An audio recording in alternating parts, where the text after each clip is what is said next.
Meeting to order. And it is June 24th. Is my mic working? No? Okay. Well, I'll try to speak louder. I don't know if the mic's working that well. We'll call this meeting to order, and we will do a roll call. Mayor John Harabedian. Here. Mayor Pro Tem John Kaposha. Here. Council members Denise Delmar. Here. And Jean Gauss. Here. And Council member Rachel Arizmendi is absent and excused this evening. Thank you, Madam City Clerk. Councilmember Denise Delmar will be leading us in our pledge and invocation. I pledge allegiance to the flag of the United States of America and to the republic for which it stands, one nation, under God, indivisible, with liberty and justice for all. Is my mic working? Can you all hear me back there? Okay, good. So next week is the 4th of July, and I thought it might take a little moment to talk about our founding fathers. So I'm talking about John Adams and Thomas Jefferson right now. And I thought it was very interesting. Well, said Jefferson, if you are decided I will do as well as I can, very well, when you have drawn it up, we will have a meeting. So committees were working pretty much like they are now, right? Those many years ago. So Jefferson, at the age of 33, began his work on June 11th and came up with a number of drafts. On July 2nd, the Continental Congress voted for independence and refined its Declaration of Independence before releasing it to the public on July 4th. Thomas Jefferson and John Adams were the last surviving members of the original American revolutionaries who had stood up to the British Empire and forged a new political system in the former colonies. And on July 4th, 1826, at the age of 90, Adams lay on his deathbed while the country celebrated Independence Day. And his last words were, "Thomas Jefferson still survives."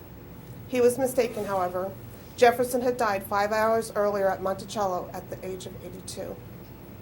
50 years earlier, on July 3rd, John Adams wrote to his wife Abigail about the next day's Declaration of Independence. And this is what he said. "I apt to believe," Adams wrote, "that it will be celebrated by succeeding generations as the great anniversary festival. It ought to be commemorated as a day of deliverance by solemn acts of devotion to God Almighty. It ought to be solemnized with pomp and parade, with shows, games, sports, guns, bells, bonfires, and illuminations from one end of this continent to the other from this time forward and forevermore." So I'm very proud that Sierra Madre does all of those that John Adams wanted us to do. Happy 4th of July, everybody. Thank you. Okay. Madam City Attorney will get a report out of closed session. Yes, thank you, Mayor. The council met in closed session with legal counsel to discuss a matter of threat of litigation. The council received a briefing from the city attorney, and direction was provided, but no action was taken. Thank you. Can I get an approval of the agenda? Mayor, may I ask that we move up item number 8? Because I'm thinking some of the folks here would like to talk about that. Sure. Perhaps to right above when we talk about our appointment of applicants, so right underneath number 4. So 8 would move to 5. I have no objection with And that. I think the other ones before that will go very quickly. Any objection to that? Your committee, community commission meeting as a new council liaison recently and received a very warm welcome, and it was a very productive meeting, and I'm just thrilled to be working with that group. Also had my first meeting with Chief Giannone as council liaison to the police department, and I'm really looking forward to continuing that set of conversations. About every couple of months we'll get together. It's mainly informative, and I'm hoping that I can bring some of that into council meetings. Yeah. Knock, knock. Are the fans really loud back there? Okay. Well, we might just have to pass around the handheld mic then, because these mics aren't really working. Sounds like we're going to have to do that. Yeah. There's seats in the front too. If you guys want to come up, you'll definitely be able to hear us up here. So, I see no rush to the front. Are we waiting for the hand? No, go ahead. Okay, I'll speak louder. Can you hear me now? Okay. All right. And of course, I'm excited about the 4th of July parade and all our 4th of July festivities here in town. And I would like everyone to know, my colleagues at Village Vine Online would like everyone to be aware that Village Vine Online is going to be doing a live video webcast of the parade again this year. Rich Johnson, Tina Salvatore will be our hosts. 10 o'clock, just go to villagevine.org. You can find the link to the webcast. And after it's over, you can go in there anytime. It'll be up probably for the next 6 months at least. So people are out of town on vacations. It's an opportunity to see our parade when you're not actually available to do it. That concludes my report. Councilmember Del Mar. No report for me, just looking forward to the 4th of July. I have no, can you hear me? I have no report. No report. Okay. And we'll now open up public comment for items not on the agenda. Please try to keep your comments to 3 minutes. I'm usually not a stickler, but it seems like we have some people here today to talk. Amy Putnam, President of the Sierra Madre Historical Society, 630 Oakcrest Drive. Before the Buccaneer was the local watering hole, there was a jumping joint at the foot of the Mount Wilson Trail, where the hooch was smooth, the girls were fast, and the reputation for delicious chicken and ravioli dinners was unsurpassed. Lizzie's Trail Inn, as the joint was called, remains today as one of Sierra Madre's historical museums. And just call me Lizzie. And I want to invite you up to my dinner. I'm going to start cooking tomorrow, and we're going to be cooking for forever, it seems like. But we're going to have some really good chicken, and we're going to have some really good ravioli, and we're going to have some good times up there at my place. And if you want to find out about my history and about my 2 sons and about my girls that lived up above Lizzie's, yes, just come on over, and I'll sit down at one of the tables while you're eating, and I'll come and just explain everything to you. I'll tell you my story. Thank y'all. Is that moonshine in the bucket? No. Well, if it is, I want you I to know, share really, it. can we share? That might Well, use it tonight. you come see me on Saturday. You come see me on Saturday. We'll make it. Okay? Thank you. Yeah. Former Mayor Nancy Walsh. Madam Mayor, how are you? Well, I can't really follow. I'm fine, but this is a tough act to follow. Yeah. Walsh on Grove. I'm here representing the Chamber of Commerce this evening. You might have seen an ad in the Mountain Views News on the front page. Locals love you more. Locally owned independent merchants return 68% of their incomes to your local economy. National chains, 43% or less, and online sellers, zip, nada, zero, nothing. So who loves you, baby? It's your local businesses. And the Chamber is supporting the 350 project, and you can find that online, 350, and encouraging residents to spend $50 a month for 3 months. That's all summer. You can only have fun with long days. And spend $50 with our local merchants and in the eateries. So I'm here to encourage everybody to get out and enjoy our local businesses and support them because they need us and we need them. Thanks. Thank you, Madam Mayor. Our friends from CARE. Yes. Good evening, Mayor and members of the council. My name is John Doyle. I live at 636 West Sierra Madre Boulevard in Sierra Madre, and I'm here on behalf of Sierra Madre Clean Air Residential Environments. At the February 25th meeting of this council, there was a discussion regarding moving forward with the smoke-free multi-unit housing ordinance, and it was decided then to table the item. As a resident and CARE coalition member, I would like to ask that this item come back to council for further discussion as soon as you're able to do that. Some of the council members who are no longer in office voiced concerns last February about enforcement of such an ordinance. There was concern about enforcement, including burdening the police department with smoking calls. The fact is that most of the time when a citywide smoking law is in place, as in other cities surrounding us, the controversy is initially handled by the landlords and the tenants. There are terms that are required to be in the leases, and that's how it generally is handled. If a tenant continues to have a problem with smoking with another tenant, the landlord can call upon an appointed agency, such as code enforcement or police department, to come out and address the issue. Now, I think our small town has a great spirit of volunteerism, and I think that we could set up an email address to take those complaints, have volunteers man it, and be the first to respond to those complaints. The bottom line is, though, that once there's an initial ramp-up of a smoking ordinance, there will be more awareness, and generally there will be compliance. And that's what's happened in most of the cities here in the San Gabriel Valley that have enacted this law. Most people obey the law and encourage others to do the same. And actually, that's, if you think about it, that's why people generally wear seatbelts. It becomes a habit because people are telling each other to do this, and I suggest that the same thing would happen with smoking in multi-unit housing. Now, recently, Sierra Madre was named one of the top 10 safest places to live in California due to lack of serious crime and violence, according to Movado's real estate blog. Now, I feel fortunate to live in a city that is considered one of the safest in California. However, I find it unfortunate that so far the city has not taken steps to reduce harmful secondhand smoke in people's homes, to improve upon the community's public health, as some of our neighboring cities have done. Thank you. Thank you. Thank you. Hello, my name is Mary Doyle. I also live at 636 West Sierra Madre Boulevard. Anyway, thank you for the opportunity to address you. Also, thank you to the existing council members who listened to us in February, and thank you to Mr. Goss and Ms. Del Mar for actually listening to us. You went door to door and patiently listened to our concerns. You actually met with us, and so did Ms. Arizmendi. I would just like to further 2 points.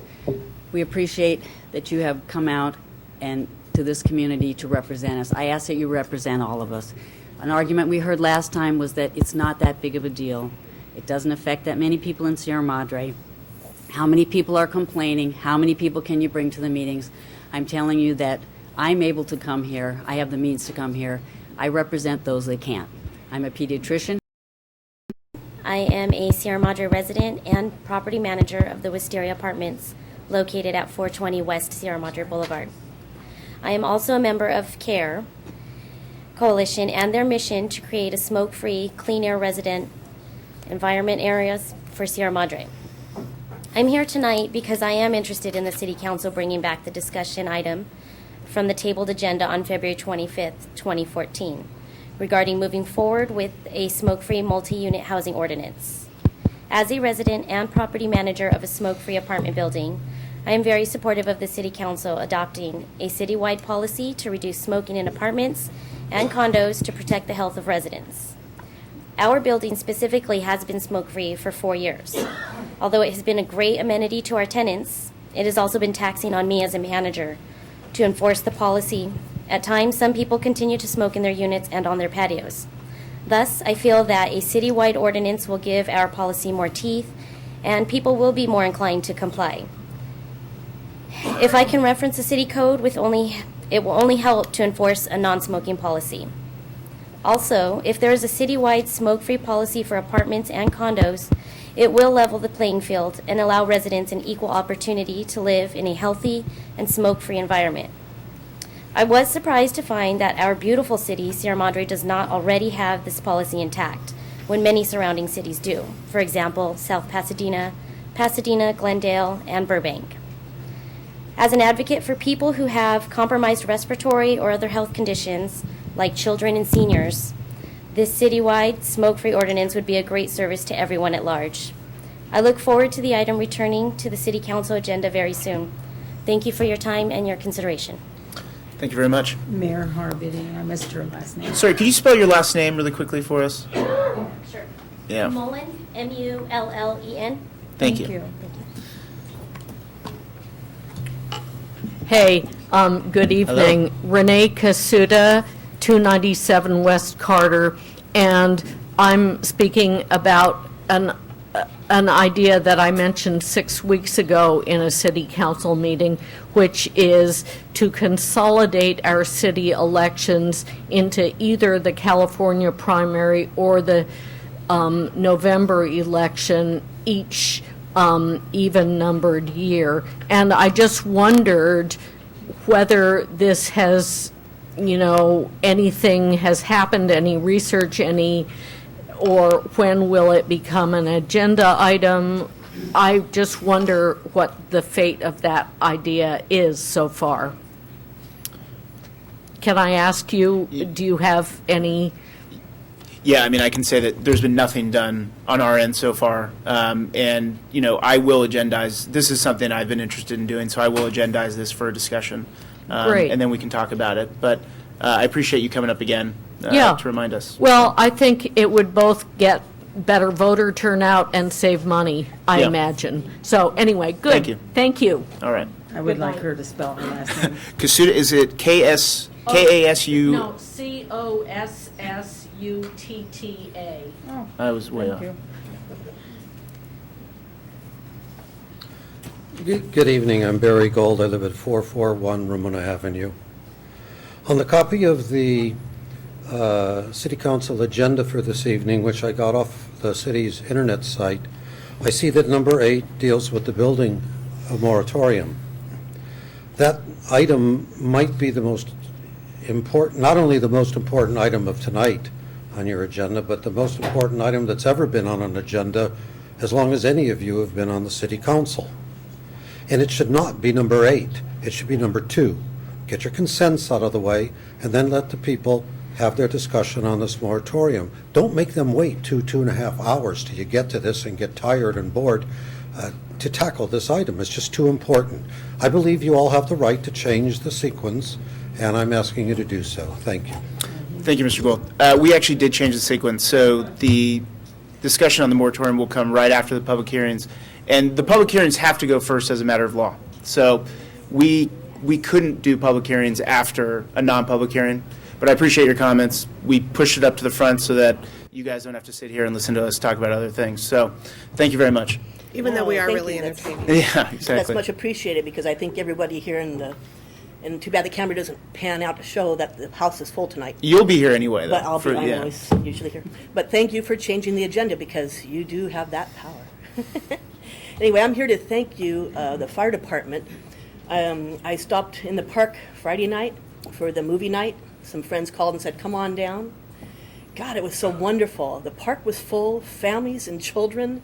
And I saw, talk about doing business downtown. They all came with pizza, Subway sandwiches. I was hoping they'd extend over to Beantown. But I think if that's possible, to do a movie every single Friday. I know we have concerts in the park, and I apologize because I haven't looked at the Wisteria Vine to see if that's what we're doing. But it was just wonderful. And when the movie was over, everybody applauded. Everyone left within 15 minutes, and not a bit of trash was left. So the kids had a wonderful time, and the fire department bought and handed out the churro donuts from Tacos Tacos. So I applaud, the sponsorship of movies on Friday nights in the town. Thanks. Thank you. How you doing? My name's Kevin Pascal. I'm at 555 West Highland Avenue. I'm a member of the Planning Commission, have been for about the past 5.5 years. I was going to come up here tonight and say that I know that in the Planning Commission, when we do have a full house and they're all there for one agenda item, we certainly move the agenda around. Okay, so I certainly think it'd probably be statesmanlike of our council to do that at this time. All right? Thank you. Thank you. Tom Arndt, 90 Suffolk Avenue, Sierra Madre. I'd like to request that the city consider putting in... Tom, can you come close to the mic? Sorry. I'd like to request that the city consider putting in a pedestrian-operated stop sign at the post... on the need for a building moratorium until our water crisis here in Sierra Madre is solved. But thank you for moving that up to number 4. And I think for those of the city manager, council members involved in preparing agendas, it would be advantageous on items especially concerning building development, water, etc., the mansionization potential of places like the Meta Dolorosa or Carter or Stonehouse, excuse me, that those critical items be fairly well up in the agenda, because it's difficult for members to come here in order to speak to those items and have to sit for maybe a couple of hours listening to many, many other items. So thank you for having that sensitivity, and I hope in planning the prioritization of items on the agenda, you will follow through with that sensitivity. Thank you. Thank you, Faye. Carol Parker, Mariposa. I know everybody's ready and anxious to get on with the agenda, and thank you again, Mayor Harabedian. Something did come up when the gentleman got up about the post office. I live off of Lima and Mariposa, and there is a home for the blind on Lima, and I'd like to bring this to the attention of everyone in Sierra Madre, and especially the City Council and the police. I know they're doing their job, but twice in the last year, when I've either come across Sierra Madre Boulevard going west or north on Lima, one of the lovely residents who lives in the home for the blind on Lima, I don't know how many people know that, seems to lose their way, and it's either with morning traffic on my way to work or in the afternoon, and people just speed on, and I don't know how many people know or are aware of this home or can recognize somebody with a white cane. So I've stopped twice because they're kind of almost in the middle of the street, but they're going towards the center, and gotten out of my car. It's Sierra Madre. It's a tiny town. This isn't downtown LA, and guided them across the street. People honk at me, they pass me by, they flip me off. Is there any way, which is unbelievable, but we can believe that, is there any way that we could get one of those little chip, chip, chip, chip sounds or something like that? I've seen that in other cities, to guide them with sound, or to let, I don't really want a red flashing light because I know that kind of ruins the charm of the city, but something to help them and something to let people know, or crosswalk for the, I don't know. Do you all hear me? Yep. Yep. Okay, because I think that's really important at that corner. Okay. Thank you. Thank you. And that was a corner of, what was that corner of Mariposa and Lima? No, Just right here? Sierra Madre Boulevard and And Lima. Lima. Okay. They can make it the rest of the way, but there's too much traffic there, and I also think the curb is really high and they have a hard time. You might want to. Can we get Bank of America to pay for that? Would they, since they're right there on that corner? No, it's right here for the architect. Right. Yeah. Caddy Okay. corner. Yeah. Okay. Thank you. Okay. With that, we will move on to the consent calendar. Mayor, Yes. in case I forget, can we just make sure that we agendize CARE? Yeah, for a future absolutely. meeting? And, remind at the end of the meeting, agendize CARE and the election issue as well. Okay, So- I'll put it down here on my list. Yep. Okay. On to the consent calendar. I'm sorry, I'm writing down No. the notes. I don't forgot putting election, Mayor Harabedian, and CARE is Councilmember Delmore. Okay. I will speak very loudly on the consent calendar this evening. At item 1A is adoption of resolution 1457 approving our demands. At 1B is adopting the July 1, 2013 actuarial report completed by Bickmore for pre-funding the other post-employment benefits, otherwise known as OPED, for Sierra Madre, and amortizing the city's unfunded actual accrued liability over the next 5 years. The recommendation is that an amount not to exceed $300,000 be paid on that outstanding liability. At 1E is consideration of Resolution 1453, adopting the committed fund balances for fiscal year ending June 30th, 2014. At 1D is consideration of Resolution 1451, approving the city's acceptance of federal aid reimbursement for repair expenses incurred during the 2011 windstorm, and an agreement with the California State Transportation Agency. The city would receive approximately $60,000 back through that grant. At 1E is consideration of a proposed lease agreement with Verizon Wireless for the installation and operation of a cellular communications facility at the Sierra Madre Spreading Basin Facility, 621 East Sierra Madre Boulevard, and the recommendation is to authorize the mayor to execute that agreement. At 1F is authorization of an agreement to negotiate exclusively with Heritage Housing Partners regarding 186 West Highland, and the recommendation is to authorize the city manager / executive director to sign that agreement. At 1G is consideration of Resolution 1456, designating a voting delegate and alternate for the League of California Cities Annual Conference, and that voting delegate and alternate would be Mayor Herabedian and Councilmember Rachel Arizmendi. That concludes my report. I'd be glad to answer any questions. Thank you. Any questions for staff on any of these items? Do you have a question on the actuarial report? Item Can 1B. you- Yeah. Can everybody hear me? Just continue to speak loudly.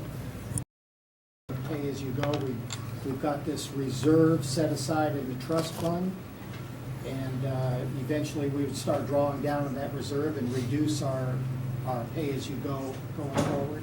That's correct. Do we have any projection as to when we would achieve the benefits of that and stop paying as we Director go? Schneider can respond to that one. That's not good. Wow. That is quite hot. Two speakers next to each other, so it's just depend on the light.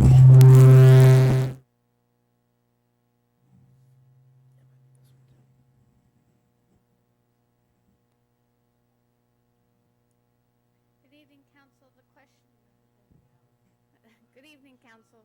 The question was whether or not we know at what point we'll begin paying, being able to withdraw from the trust fund.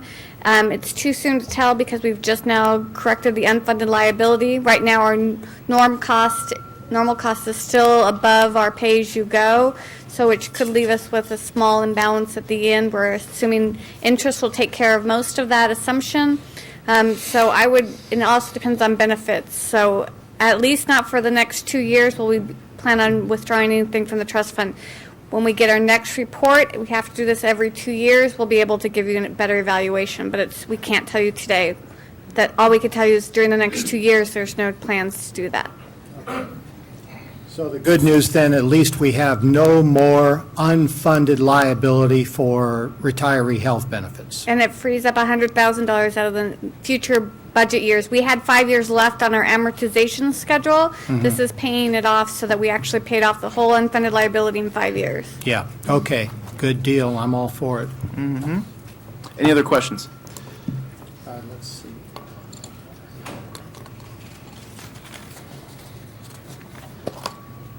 Okay, on item 1D, the $60,000 that we'll be receiving, what are we going to spend that money on? Normally, that would just go into the general fund, Mhm. and it hasn't been set aside or designated for anything other than an incoming revenue into the general fund. Okay, just reading the covenant, am I reading this right? It does say that you've got to keep track of it and report. Do we have to do that, or? We have already submitted the documents regarding what made us eligible to receive the money. Okay, so this is just reimbursement for money already spent? Correct. Okay, This is from cleaning up during the windstorm. okay, thank you. Thank you. Council members, any other questions on any other consent items? None for me. None? I'll entertain a motion. Is there a second? Second. All those in favor? Aye. All right, that's unanimous. Actually, I am so sorry. I didn't open up for questions from the audience on the consent calendar. Are there any? We usually don't get any, but, okay. Well then, it's approved. We can It's move on to approved. number 2. Item number 2, a public hearing on our biennial budget consideration. 2013. The fee schedule. We do have Director Schneider. I'm trying to see where she went. She's hiding. Good evening, Council. This will be brief. Every year, we need to re-adopt our biannual budget fee schedules. We need to adopt them each June to be effective for July 1st. Per your policy, we have applied the Los Angeles County Consumer Price Index. This year will be 1.4. We do round up to the nearest dollars. Some fees, if they're too close to being pennies, we'll round them down, such as the library hasn't had any fee increases for 3 years and finally have gotten a full 1% because they're such small fees to begin with. And with that, that concludes my presentation. Thank you. Any questions for staff? Just a question, have we, we go through this every year. Since we did it last year, have there been any complaints that fees are out of line on any particular thing? No, and we have adopted a policy and procedure in our department to now do it per department, so that we will be bringing back, it's on our future agenda items in September, October, to be bringing back the library department. So we'll be doing a full comprehensive evaluation of those fees, comparisons to other cities, and then we'll be doing that on an annual basis for each department. So you'll adopt this comprehensive one with just the CPI, but we'll do a detailed look at each department so that you can have these questions answered. The last one we did was development services. We did that one last year, and this year we plan for the library. Okay, we've got some changes, though. I see under landscape and tree fees, we are now proposing fees where we didn't have it before. Tree commission review is $141. We never had that before. Is that true? That the ordinance wasn't in place when we adopted last year's fee, so the fee has been put in place based on the fee. And based on your new fee ordinance. Okay, I'm okay. sorry, based on your new tree ordinance. I forgot that we did that. There's a new Okay. tree ordinance. Yeah, right, okay. Okay, those are my questions. Thank you. Can I follow up on that? Please. I don't think your mic's on. That was costed out, right? Correct. I'm So- sorry, if by costed out, you mean the analysis was done regarding, it's a computer program that puts in the staff time, the materials, et Good. cetera, to do each of these things, and it generates a fee. Right. I was on the council when you guys approved that. What are we actually reviewing? What are we charging $141 for? Which fee are you talking about, The tree Councilor commission Vest? review.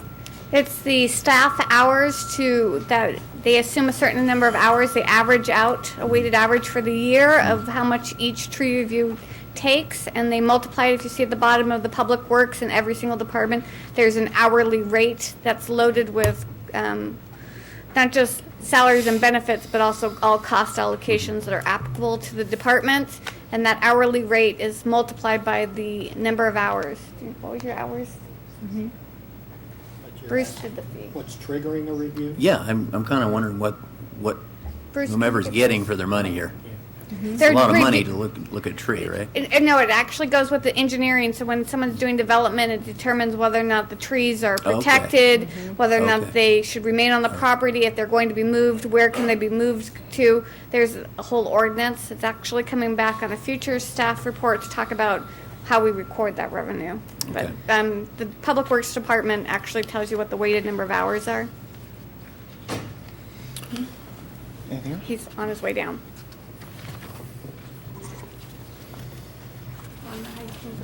I guess he's going to answer that. What is it? I don't know. What? Did you get that adequate? Did you have additional questions, No, Karen? I Okay, think we're good. I think we're good on that. We're good on that one. Councilmember Councilmember Sorry. Delmar, any questions on No that? questions from me. No questions from Thank me. So we'll open it up to public comment. In the red. And I think that's something that could be easily adjusted and fixed, and so we don't have to have that issue come up again. Not just with the trail race, but other volunteer areas of the city. Thanks. Thank you, Barbara Lee.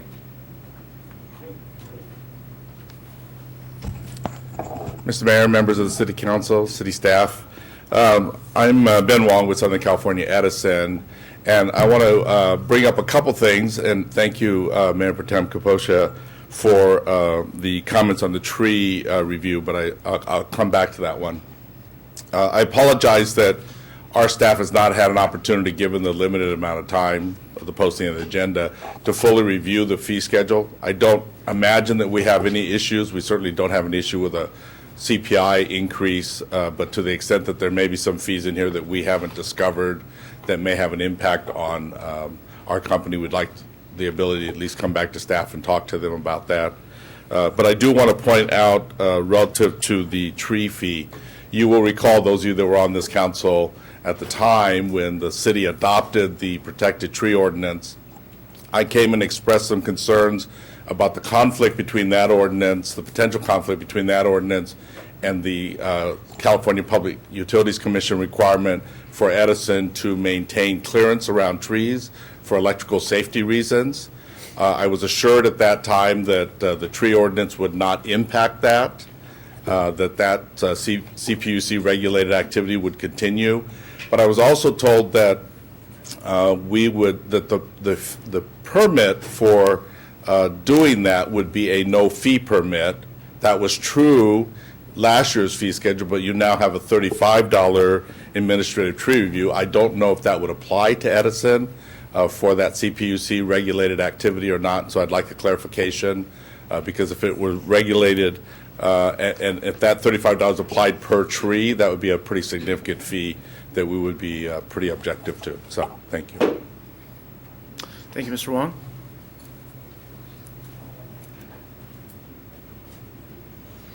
Any other questions?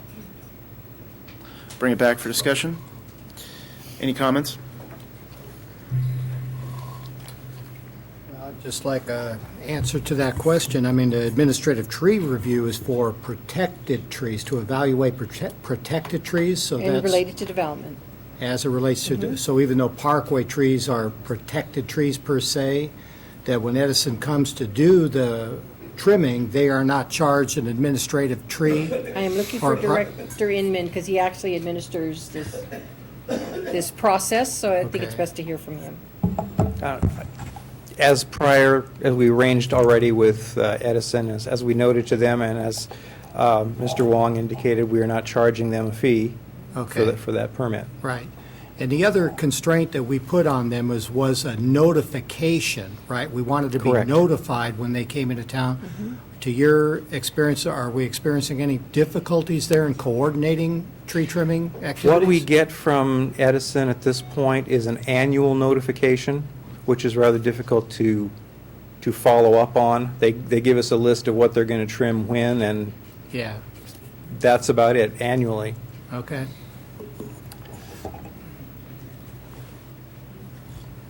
Any other comments? I'll entertain a motion on the fee schedule. I move that we adopt, what resolution is it? 1450. 1450? And we have a second. All those in favor? Aye. Aye. And that's unanimous. On to item number 3. We Oh. have Director Snyder again. It's the Schneider Show. It's end of the year. This staff report is for the GAN limit. Again, this is a public hearing, an annual thing. GAN limit went into effect shortly after Prop 13. Sets the limitation on our revenue that we can collect as far as taxes. And the city, once again, is far below that set limit. And with that, that concludes my presentation. Any questions for staff? We'll open up to public comment. And seeing none, we'll bring it back. Any discussion? Hearing none, I will entertain a motion. I move that we accept the GAN limit? What are we Resolution doing? number 14. I move whatever it is. Approve resolution. Approve resolution number 14-044. Thank you. I'll second that. All those in favor? Aye. Aye. And none opposed, that is unanimous. On to item number 4. Mr. Castro. Adoption of the Local Development Report, LDR, and self-certification of the city's conformance with the Congestion Management Program. Good evening, Mayor Harabedian, members of the council. This too is an item that comes to you every year, once a year. State law requires that a congestion management plan, a CMP, be developed, adopted, and updated for every city within Los Angeles County and through all counties throughout the state. The CMP links transportation, land use, and air quality decisions. The CMP addresses the impact of local growth on the regional transportation system. Each city, again, within the county, must produce a local development report and submit it to the LA County Metropolitan Transit Authority, which verifies compliance with the current CMP. And that reporting period is between June 1st, 2013 through May 31st, 2014. Using this local development report basically self-certifies that we're in conformance with the CMP. Within this reporting period, we've had 5 demolitions of single-family homes and new construction of 7 single-family residences, and that's reflected in the attached local development report. And again, this gets transferred to MTA.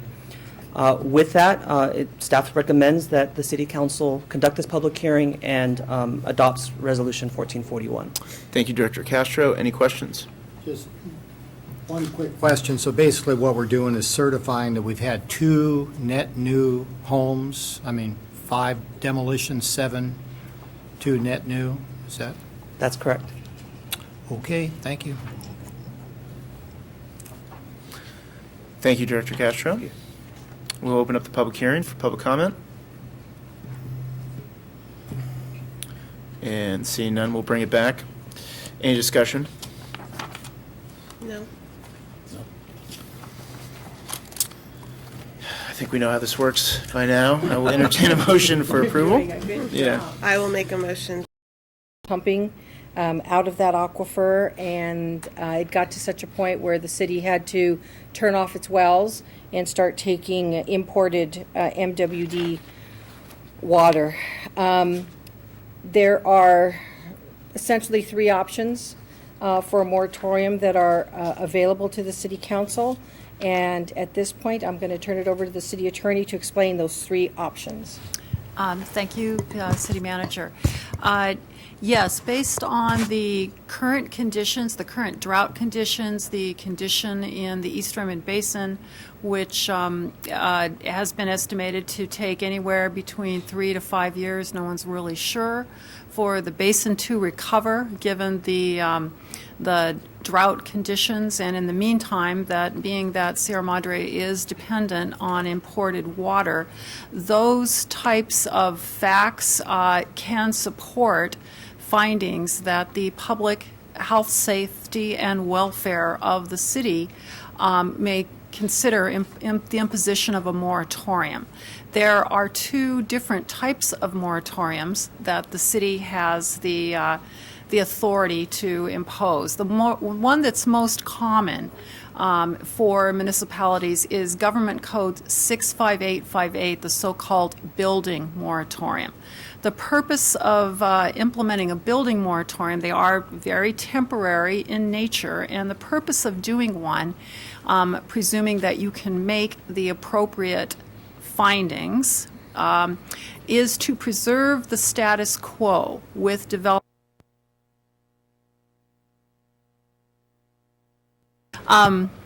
Until such time, thank you.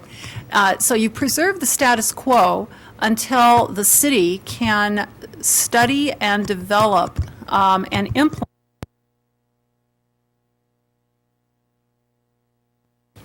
new regulations that are intended to actually address the condition.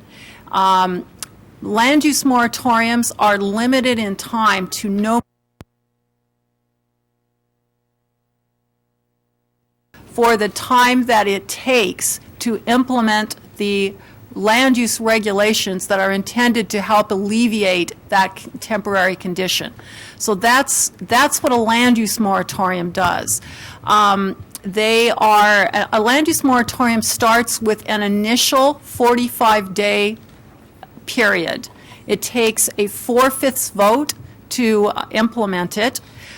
Within the first 45 days, staff would come back to the council with a report on what needed to be done regarding the development code, whether to for the purpose That's the first type.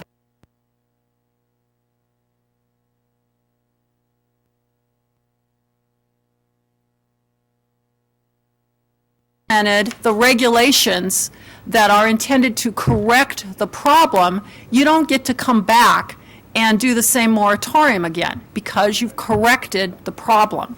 Now, there's a second type of moratorium that you don't see cities often do, and that's probably because they have the power to do the land use moratorium. The second kind of moratorium, which this city has the authority to do because it is a public water supply distributor, the city actually distributes water to its community. The city then could also adopt a water hookup moratorium under the water code. A water hookup moratorium, in order to do it as an urgency measure, should also be done by a 4/5 vote. And the water moratorium remains in place, that is, a moratorium on new water hookups, would remain in place until the conditions regarding the drought and the situation in the East Raymond Basin have improved significantly for the council as the directors of the water department to then lift the moratorium. Those are the two basic kinds of moratoriums. The council could consider one or the other or both, as well as other potential regulatory changes, including taking a look at the water conservation ordinance. Thank you, Madam City Attorney. Madam City Manager, anything else? Any questions, Council, for the City Manager or the City Attorney? I have one. It would take, how long would it take to put a water moratorium in place? To put a water moratorium in place, we would need to notice one time in the newspaper of general circulation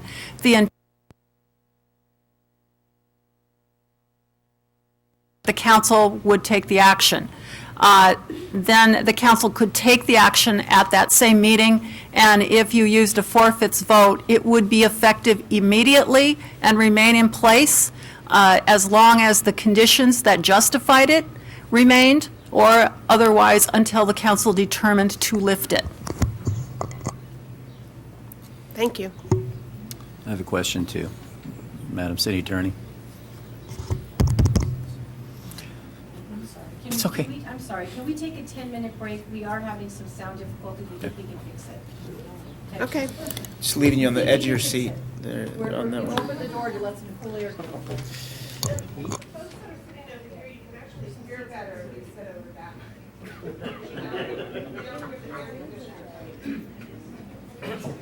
No one ever wants to sit at the front of the class.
Okay, and we're back. So, thank you for your patience, everyone. I think we have the microphone situation. But you can't hear me because you're talking. And I'm sorry, when you're talking and I'm talking. Good. Okay. So the microphones seem to be overheating at times. We've tried to kick up the AC a little bit, open the door. I think we've somewhat solved it temporarily, so we'll go back at it. And Councilmember Goss? Now I got to try to remember my question. In going to, if we were to consider Phase 3 of our water conservation ordinance, doesn't that accomplish a similar objective in terms of stopping any new water hookups that might be onerous to the system? Under the water conservation ordinance, it is correct that the council also has the discretion to prohibit new water hookups once you've gone through to a Phase 3, which is a 30% conservation. Right. Thank you. I've been advised by the general manager of the Four Cities District that as long as Metropolitan has water, we will have water through the agreement that those two state water contractors have worked out. And Metropolitan has publicly stated in a number of venues that they have 2 years' supply. That having been said, though, we don't necessarily have any particular rights to Metropolitan's water, and that 2-year supply they've been talking about could last 2 years, could last less, could last longer, depending on overall use in the area and whether they get any additional water in the next rainy season to backfill that. So that water supply is to a certain degree tenuous. And as we are not a Metropolitan member, we would be the first ones to be shut off if things became difficult for Metropolitan. So why would Metropolitan give us water if our water district is completely out of water? It's a function of the agreement between the two agencies. I've been assured that we will continue to get water as long as it's available through Met. Yeah. I've gotten that assurance from the general manager. Okay, but again, your point, though, is that if Metropolitan Water District customers if their supplies are curtailed, then we are at risk? That is correct. Metropolitan is going to take care of their own customers before they're going to take care of us. Yeah. How much water does our Four Cities Water District have in reserves that we have, we're a customer or a member of them and we have I don't know rights what to their that water? specific reserves are right now because those vary from week to week as they're making transactions with the other three cities. The water that we have recently purchased from them will get us through March of 2015, and at that point we'll be looking at having to purchase more at our present consumption rate. But they get their water from the state water project, which has been curtailed less than 5% of what was requested. Right, correct. And that's dependent on the Bay Area problem and the Delta smelt and all that It depends stuff. on, the Bay Area issues. Right now, that state water project water is coming from the Colorado River. The For state both water? agencies, yeah. That water that we are getting now is coming Colorado from the River Colorado water, yeah, right. Okay. Director Emmons, do we have it in writing, the guarantee that we will continue to get that water? We have all we have is a copy of that agreement. Okay. Jeremy, any further questions for me? Director Inman, can you, so you're saying that we have a year till this time next spring, or not quite till this time next spring, but beyond that, it's up in the air? Or would a reasonable person conclude that we have more than a year of water available to us? I think it's reasonable to conclude that we have more than a year, but I wouldn't look at that long-term unless we get to a year from now and there's been ample amount of rain, then I think we can look at that supply lasting longer. But again, it's all going to depend on the weather, essentially, and whether we get the rainfall we need to start replenishing supplies, and whether we get the snowfall up north. Are we completely dependent on Metropolitan water right now? At this point, we could theoretically shut off the metropolitan connection, turn on our wells, and for a limited time, maybe a couple of months, we could pump from the wells, and then we'd be back to where we started back in October, and then we'd have to go back. And each time we switch back from one water source to another, we're going to shock the distribution system and start the water discoloration issue all over again. And we don't want to do that. Thank you. Any other questions for Director Inman while he's up here? I can ask other questions of staff, but. One follow-up question. So, in your professional opinion, how long will it take us to get, and use whatever figure, whatever average you would use, how many years will it take us to get to a point where we can be wholly reliant on the East Raymond Basin?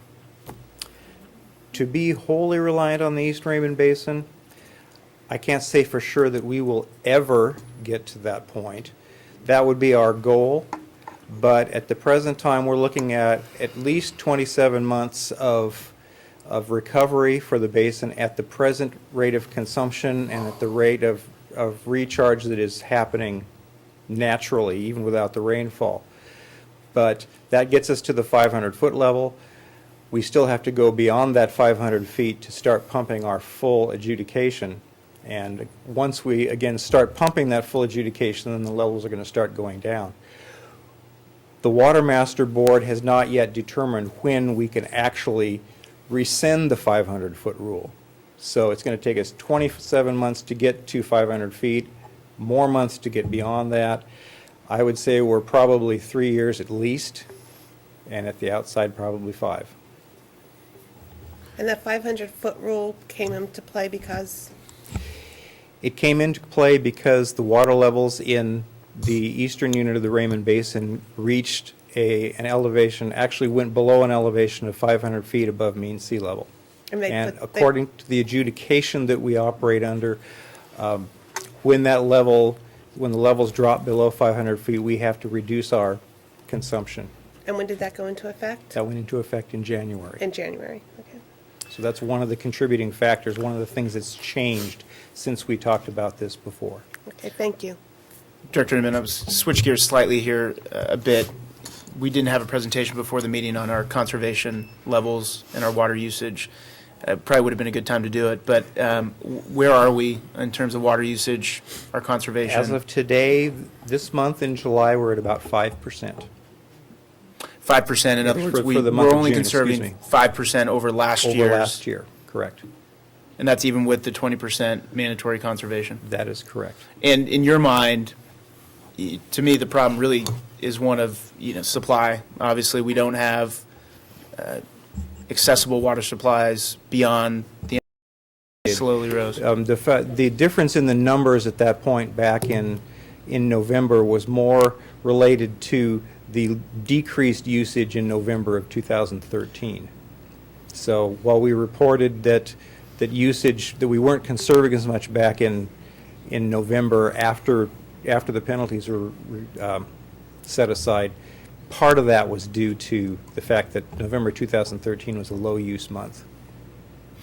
And I guess my final question is, to the extent that we do have a water, we obviously have an issue with water supply. To the extent that you want to call it an emergency, is there, in your opinion, is this a Sierra Madre specific emergency, or is this a regional or a statewide issue that, all of our neighbors are dealing with and the whole state is dealing with? Certainly the whole state is dealing with this. Our neighbors are dealing with this. Azusa today went to Phase 3 water conservation. Driving to work this morning, I saw on the side of a Foothill Transit bus the water conservation plan that's being publicized, where irrigation days are being limited in some cities. It is a state problem, it's a regional problem, and for Sierra Madre it's particularly acute because of our limited sources of water supply. Thank you. Another follow-up question. I know you don't have a crystal ball, but meteorological authorities say that we may be looking at an El Nino this year, and I know that means different things at different times. under different conditions. Is that something that we've considered, what that might mean? And let's say we get a good El Nino, what does it mean? You know, I'm sorry, I can't really answer that. I'm not Well, a if we have an meteorologist. above average If we get above average rainfall rain, year. that will be helpful. If we get torrential rainfalls like we did in 2005-06, where we got 60 inches of rain, that does not necessarily help us because we get that rain all at once. We can't possibly capture it all and put it in the ground. The best thing for Sierra Madre and for this region is a level amount of rain over a long period of time. Thank you. We may have more questions later, but Okay. thank you. Any other questions for staff, city manager, city attorney? I'd like to hear from the public. Okay. We will open this up for public comment, questions.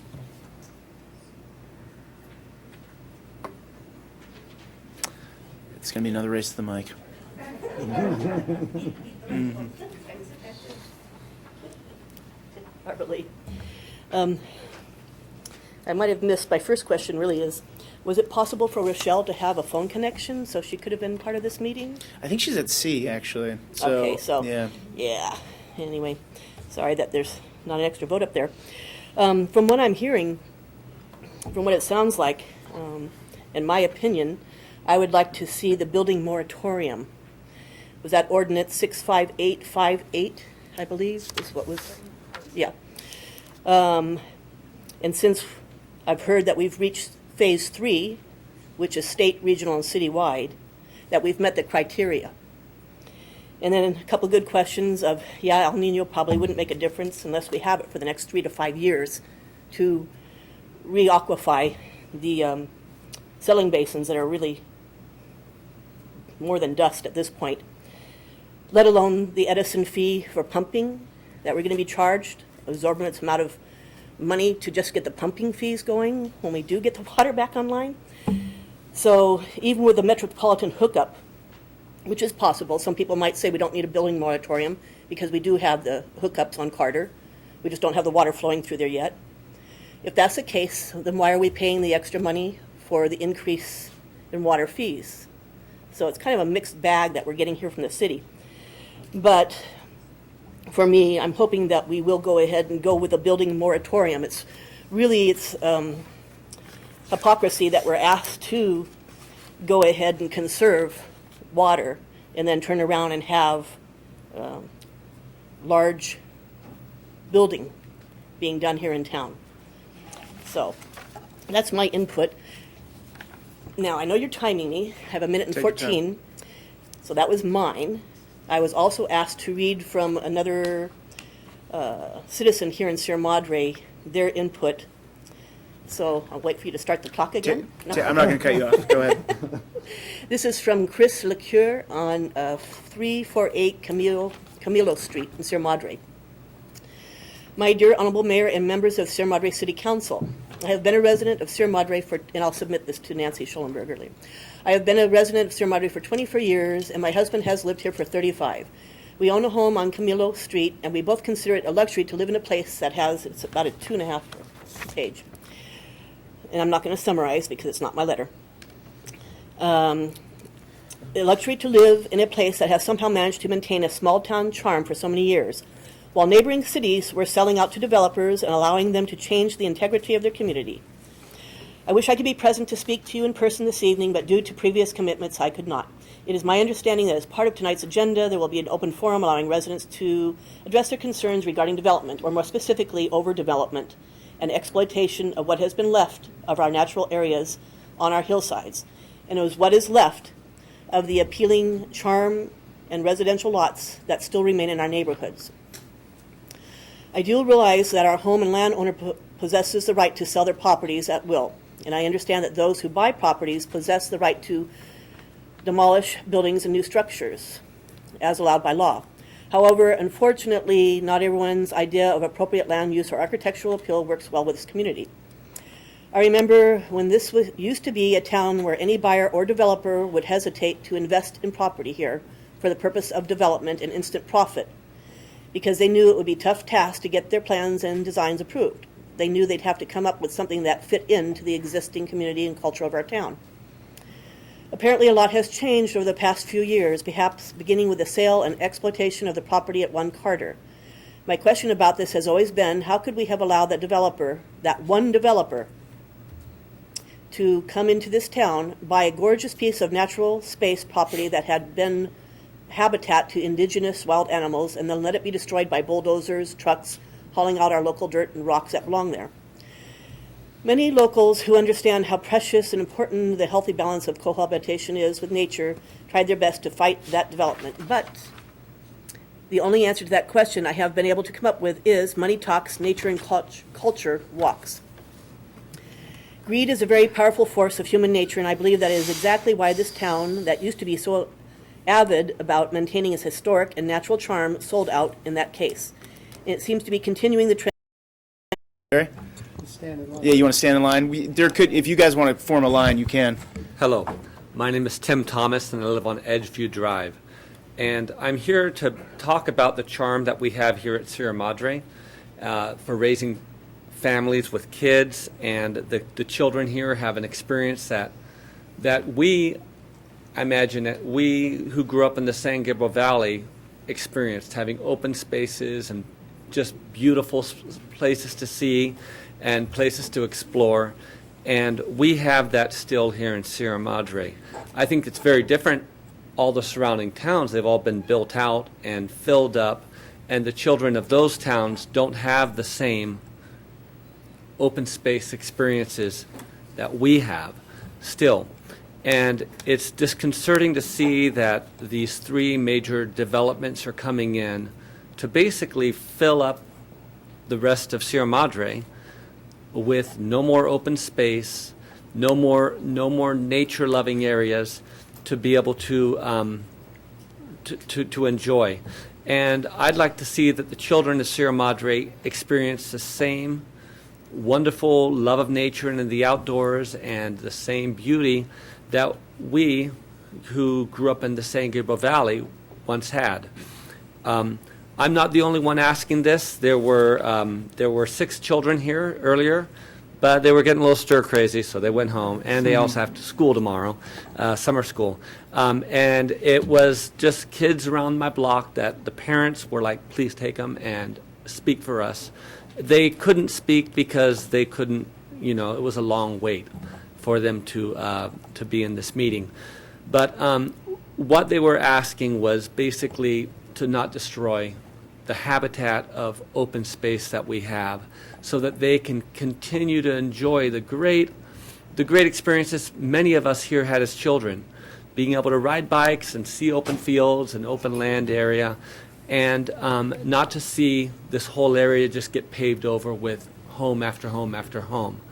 The other issue that they brought up was also they don't want to see the wildlife get damaged with the paving over of these areas.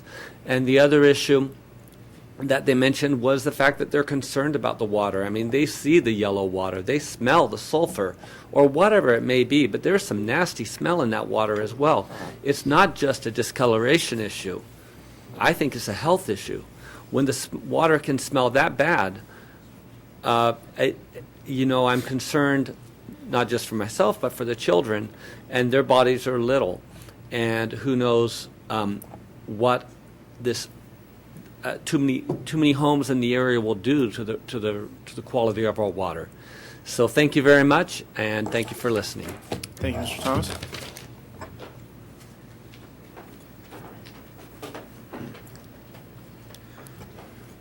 I am Barry Gold. I live at 441 Ramona Avenue. On our city's website, on the page titled About Sierra Madre, in part is the following.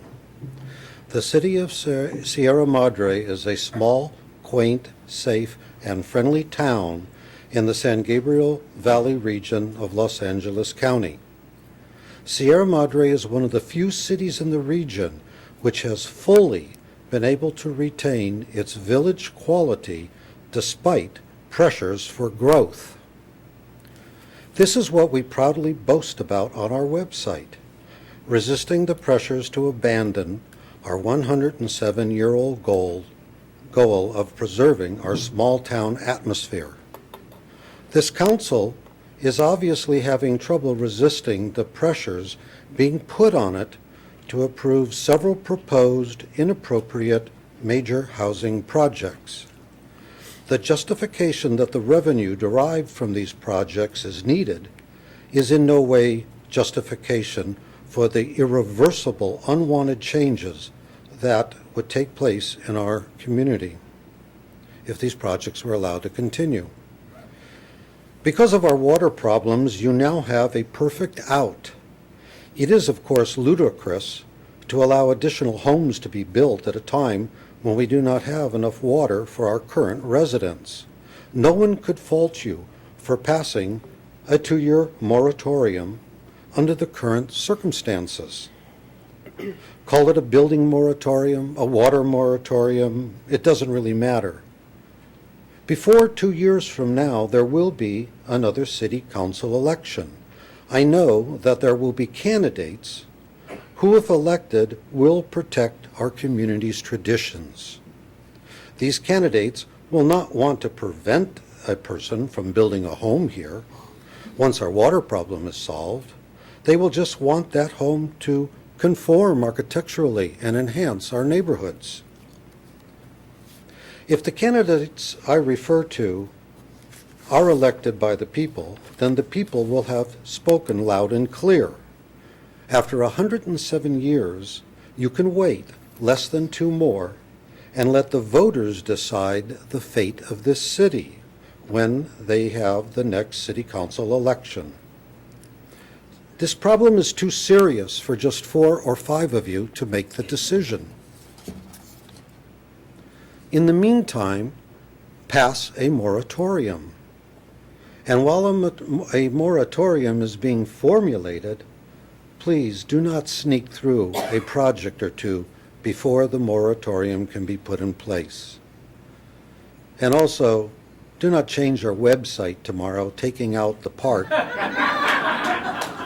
where we show our pride in being able to resist the pressures for inappropriate growth. Finally, I truly hope that my concerns are unnecessary and that this council will do the right thing, which is keep Sierra Madre from becoming something. For many years, I don't even remember if it was 10, 15, or 20 years, they had this kind of drive every end of June to have this festival for 2 days, Saturday and Sunday. They brought people from all over California with buses. I guess it was the Catholic, people who support them, and they make lots of money, and they were happy. The fathers for many years, because I raised the 4 children, they would play back there.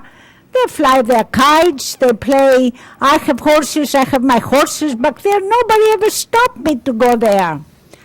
Lately, what is happening, they post signs, we're not allowed to get out of that gate to go there. Why? I know it is their property, and like I said to anybody, you can't come to my property. The same thing they can tell me too. But let's not forget, that's the God's house. And when I go up there, I respect and I bring children there to show them how beautiful the Easter holidays celebrate. Many of those fathers, the older ones, they thank me for do that and tell the people how good is their faith. But lately we are not allowed to get out there. Of course, I understand it's their property. But since when God's property is somebody's property, we have to have our children there to learn about that Christian life that everybody thinks is the greatest thing on earth. By doing this, put houses over there and restrict us to go back there, that's not right.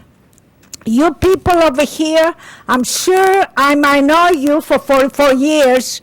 I never raise my voice for what wrong they do, but now I will. I want you to all think before you give them a permit to build any houses back there. We want the open space. We love the deers. We love sometimes bears too. We don't chase them away. They climb over and they eat my fruits. I'm not afraid. I only close my doors and let them.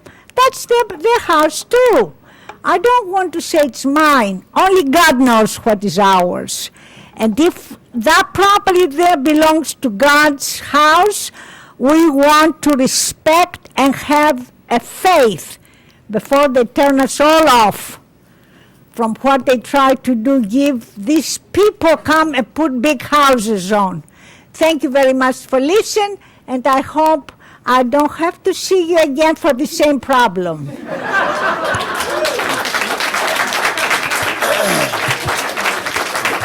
Thank you. The feeling is mutual, I'm sure. Yeah. Good evening, Matthew Bryant, Edgeview Drive. Make no mistake, we have a water crisis. And I don't believe that the connection to the MWD is the solution. It provides inferior water that is more expensive, yellow, and perhaps unhealthy. Our family has a Culligan water filter next to a little faucet at our sink. And that's what we use for drinking water. My wife refuses to use that filtered water anymore, so she resorts to bottled water. So obviously that water she doesn't see as fit to drink. Many times we haven't been able to give our daughter a bath because the water is so discolored. When we are able to, it is only after we are forced to use about 4 times the amount of water to flush the pipes out. Not exactly a way to conserve water. Now, my understanding is that the connection to the MWD was only supposed to be a temporary one until we get over the drought. My concern is that even if we do get over the drought, will we have allowed so much development that now we have no choice but to maintain that connection to the MWD, drought or no drought? We know that outside developers don't care about these eventual problems for Sierra Madre. It becomes just another city indistinguishable from our neighbors. And I believe that affects all our property values. What keeps our property values high is the uniqueness of Sierra Madre.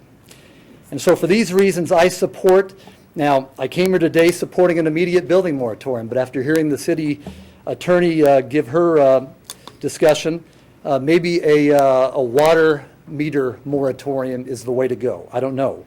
But I think we do need to catch our breath and decide the future of Sierra Madre. Thank you.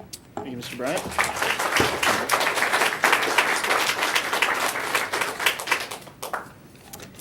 Mayor, council members, thank you for your attention. My name is Laura Thomas. I live on Edgeview Drive. I have a couple comments that I'm going to add at the end of a letter. It's a short letter that was given to me to read on behalf of Linda McManus. So here is her letter. From Linda McManus and her husband Bill Bridges have lived on Oak Crest in Sierra Madre since 2000. She writes, I graduated from Alverno in 1971. We were evacuated in the fire of 2008. We've seen properties subdivided and developed, and other developments pushed through against the objections of a great many townspeople. And now, during the state of emergency drought, more massive development could happen. We own over 1 acre and are being punished for owning that much land by having to pay an extremely high cost of water usage with a 4-tier system. Since 2000, we have halved our water consumption. We do not want to cut the usage further, as even our drought-tolerant plants will die, and we'd be left with either a high fire hazard of dead vegetation or nothing but dirt. The Passionists have mentioned that they've been planning on selling off this property for over 7 years, and that they've been open and transparent in all of their decisions. But the first that we've heard of it was a mention in one of the town pamphlets earlier this year. We received no notifications. At no time during those 6 or 7 years were we made aware that this retreat center had financial problems, nor that they were considering selling off part of the acreage. Any major development affects everyone in the town, yet I don't recall any mass mailings describing the problems nor soliciting help or ideas. Perhaps if the community knew of this 6 or 7 years ago, there could have been any number of possible solutions. A citywide tax could have been possible, and that $20 million could have been a reality. But now, with just a few months' notice, it's being aggressively sought by Madre Dolorosa, their board, and their public relations firm. We may not be directly impacted by the proposed construction at Madre Dolorosa, as the residents of Sunnyside are, and Edgeview Drive, I will add. But we are impacted by the damage to the town. More water problems, the degradation of the infrastructure, the increased traffic, the irrevocable loss of open space. This is a beautiful small town that is being destroyed by overdevelopment. Please institute a building moratorium during this drought, and afterwards, if there is an afterwards, institute and maintain a low-density plan with large lot sizes and small houses. Thank you. That's from Linda McManus and her husband, Bill Bridges. I would like to add that there are two main issues that I see. We have a severe water shortage. That's very well known. I personally desperately miss my well water. I've lived here for 10 years, and when I bathe my children, it's disgusting. The taste is horrible. There are significant health concerns.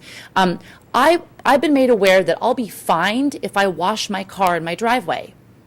So how is it possible that there's even a consideration for building developments of homes? Appreciate all the comments, and a lot of the comments are focusing on specific development projects. And I just, as the mayor, I have to remind everyone we're getting close to comments about items that are not really on this agenda item.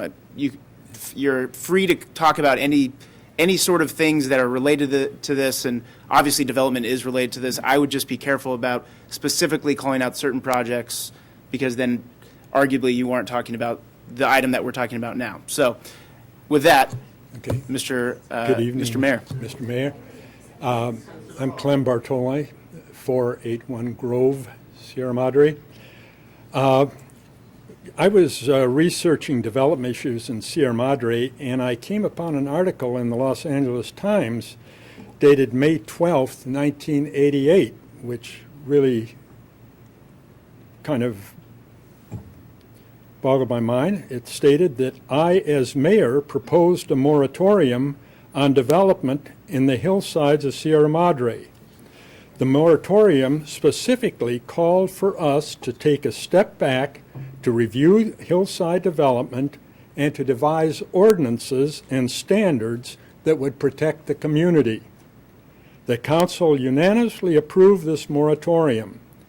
Ultimately, this provided an opportunity for a responsible group of volunteers in Sierra Madre to do a comprehensive study, and one of those volunteers was Marianne McGillivray. Did considerable work on that, and this comprehensive study created a hillside development ordinance. It resulted in that. This is exactly what I'm proposing now for the City Council to impose a moratorium on development in the city to get out in front of this issue. It's almost too late to get really out in front of it because we're reacting to some things now, but I'd like to know where this town is being taken and who have no interest in maintaining any specific identity that has been achieved for us in a lifetime. That's a lot of these developers. And maybe a majority of the citizens would like our population to stay in the realm of 11,000 rather than getting up there in the realm of 15 to 20,000, which is inconceivable. Maybe they would like to see the fact that I know Bruce, when Mr. Inman got up earlier and talked about our current usage of water, he didn't take into account that right across the street we got a 95-suite assisted living facility with in-house laundry that's going to come online. And I'm assuming that's going to use a lot of water, okay? Also, being on the Planning Commission, the houses at One Carter that were brought before us were all 5-bedroom, 5.5 bath, okay? Well, we had a project come before us at the last Planning Commission meeting. Architect got up and told me and the rest of the Planning Commission that it's a standard house, has 5 bedrooms and 5 baths. And I asked him, I said, where is that standard? It's not standard in Sierra Madre. So it's not just the big ones, it's everything. Because I really think that this city needs to maintain the water for its current residents. We're here, we live here, we've been here. Keep the water flowing. We don't need to bring more people in and suck it all out. Thank you. Thank you.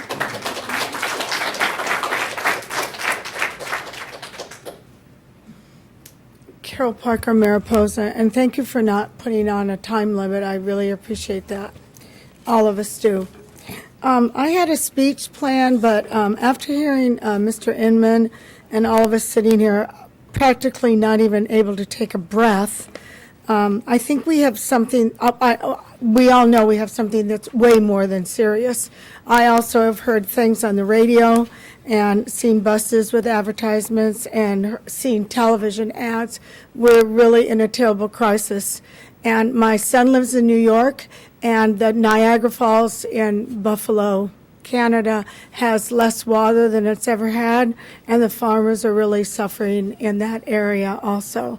So it's nationwide. And I know there's floods in the central part of the United States, but there's also other places that are suffering like us. So when I hear this, I also think, and following up with Kevin, that we need to take care of ourselves. And with the Kensington coming, those people are going to expect what we already have, which is water. They're going to be paying a huge sum. So we need to take care of who we have and what we have with ourselves, our animals, our plants. We already had a bear come water, and I take a minute shower and hope that that yellow gucky stuff doesn't come out. And I got one of those things on my shower so that I'm hoping I'm not going to get poisoned to death, nor my dog. But we have to do something to conserve, so I hope that we can all think of something, and we have to all put it out to not just the city of Sierra Madre, but to our school children who, go to Pasadena, and let everybody know, because this is serious. Thank you. Thank you.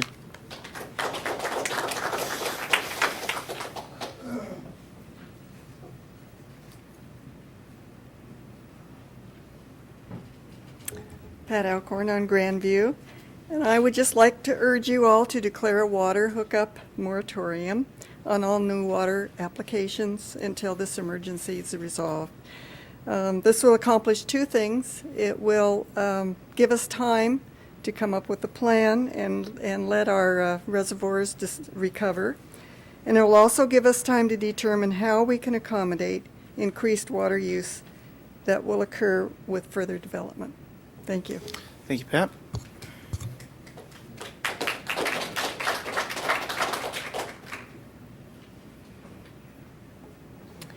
Marguerite Schuster, Mount Wilson Trail. It really is a statewide emergency, and it's foolish of us to talk as if the emergency is going to go away with an El Nino or two. The scientific evidence is that the last 200 years have been unusually wet years, if you look at the graphs. What we should look forward to in the future is not improvement, but something much worse than we have yet experienced. And to fail to take that, even that possibility into account at a point where we still have some wiggle room is foolhardy. The time for a building moratorium is when we can forestall some buildings, not when all of the available land has been built up. We can impose a building moratorium, and then we have a fallback position of the water hookup moratorium that gives us a little more space and a little more wiggle room. If we don't do it now, we lose the opportunity to do it at all. Thanks. I remember back in, I think it was 2005 or 2006, Councilwoman Tanya Torres said something along the lines of, we have to allow development because we could be sued. This was the one Carter hearings. Well, we were sued anyway, several times, if I remember correctly. There's a saying that goes something like, no decision made in fear is ever really supported in the universe. I don't think we should make any decisions based in fear. I think we should do the morally responsible thing. I say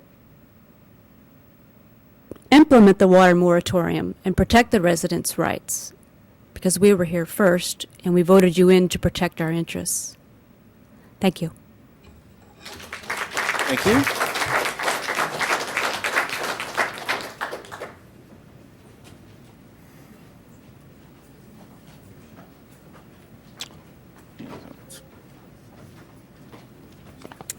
Good evening, Mayor and Council. Mary Ann McElvery on Elm. I think all of the arguments presented tonight are valid, they're emotional, they're real, and they represent the true feelings of the people in Sierra Madre. But I want to give you a summary argument for staff recommendation number 3. That is for the building moratorium and the water hookup moratorium. I have 5 main reasons. Number 1, it is within your purview and your authority to implement a building moratorium and a water service connection moratorium. Number 2, there is precedent right here in our own city for a building moratorium. Such a moratorium was put into place regarding building and remodeling in the canyon until the canyon zone ordinance, in process, was completed. And I do think, Terry, you might remember that, or maybe it was Sandy sitting there, but we did put that moratorium in place for the full extent of the 2 years. Folks with projects in the works may not have liked it, but understood the need as a common good. Number 3, you do not have the necessary tool to make decisions regarding building developments, whether it be lot splits, housing developments, building configurations, or zoning, because the general plan update is not approved and implemented. No fault of the steering committee, as Councilwoman Delmar so dearly knows. They, along with built to satisfy RENA, any RENA numbers in the region, they can't tell you. I know, because I've asked that question many times at the HCD meetings. The answer is that they're not as concerned with outcomes as they are with the process. Isn't that right, Councilman Kaposha? He's heard it too. The general plan is the ultimate trump card. It provides substantiation for our built-out definition, our stewardship of the watershed above us, and our use and availability of resources. It is the most important tool in the arsenal to keep Sierra Madre the way it is, which is what each of you promised to do when you campaigned for office. A building moratorium will facilitate the process of completing the general plan as the people wrote it. Plenty has been said about the water and the need for that. You really need no better reasons. Thank you, Marianne.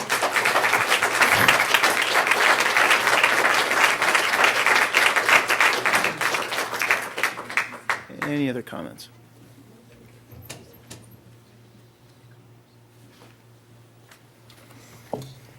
My name is Richard McDonald. I'm the attorney for the developer of the Stonegate lots. If I understand your general manager correctly, you have enough water for 2 years, that you have a contract with the MWD to provide you with any additional water, that there is therefore no shortage at the present time, that any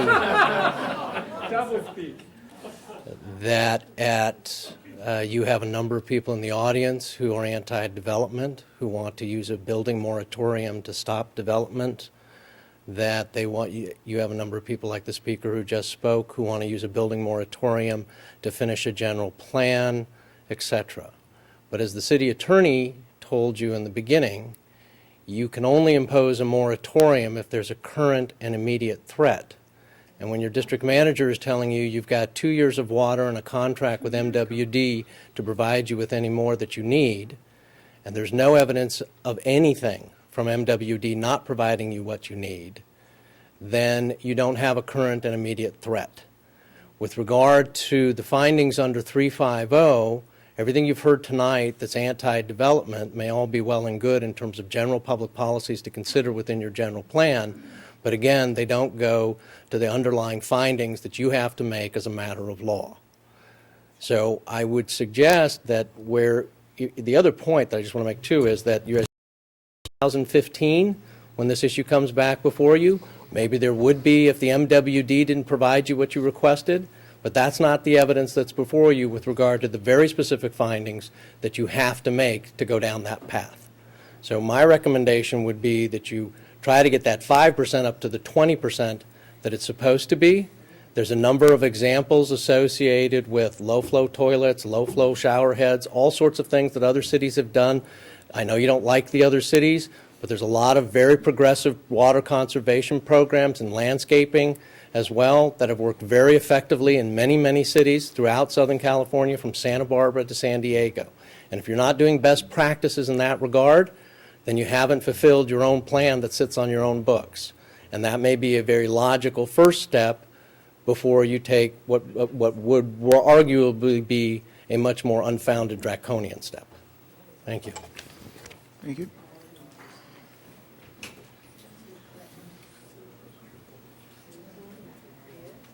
Wow. Elaine McPherson, Sierra Madre Boulevard. I have never spoken at a meeting like this in my life. I came to this town specifically because it was this town. We paid more money to buy here than we could have bought there or there because we loved this town. This is a very special place. And if we allow ourselves to be railroaded to become what is around us, we'll never get it back. And if we allow ourselves to be threatened, veiled or unveiled, to operate out of fear,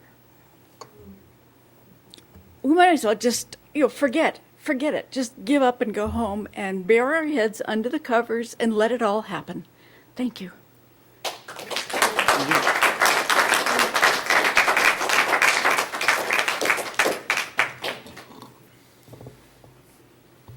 Hi, my name is Steve Bland. I am from the adjacent ghetto called Hastings Ranch. And I want you guys to know that I love this place. Thank you. Anyway, what I want to say is just the principle of utility and what is the greatest good for the greatest number. It seems that we need to vote. I wish I could vote for the moratorium. So I want to speak for the people that don't live here in Sierra Madre and see the physical charm and beauty that we should. For the future on how we're going to handle droughts in the future, because this is not going to be the only one. We are dependent on a water district, the Metropolitan Water District, but we're not their customer. So we don't know, we have no guarantee if we're going to have water after March 15th, 2015. We have no idea if we're going to have a big fire come by this summer because we've been in a severe drought, and that water that we now have in reserves for the four cities is going to be used up to take care of a fire. We are irresponsible as citizens, as a city council, as people that, the human race, if we don't take everything that we can do right now to put in place, holding off on any new water hookups to our water system.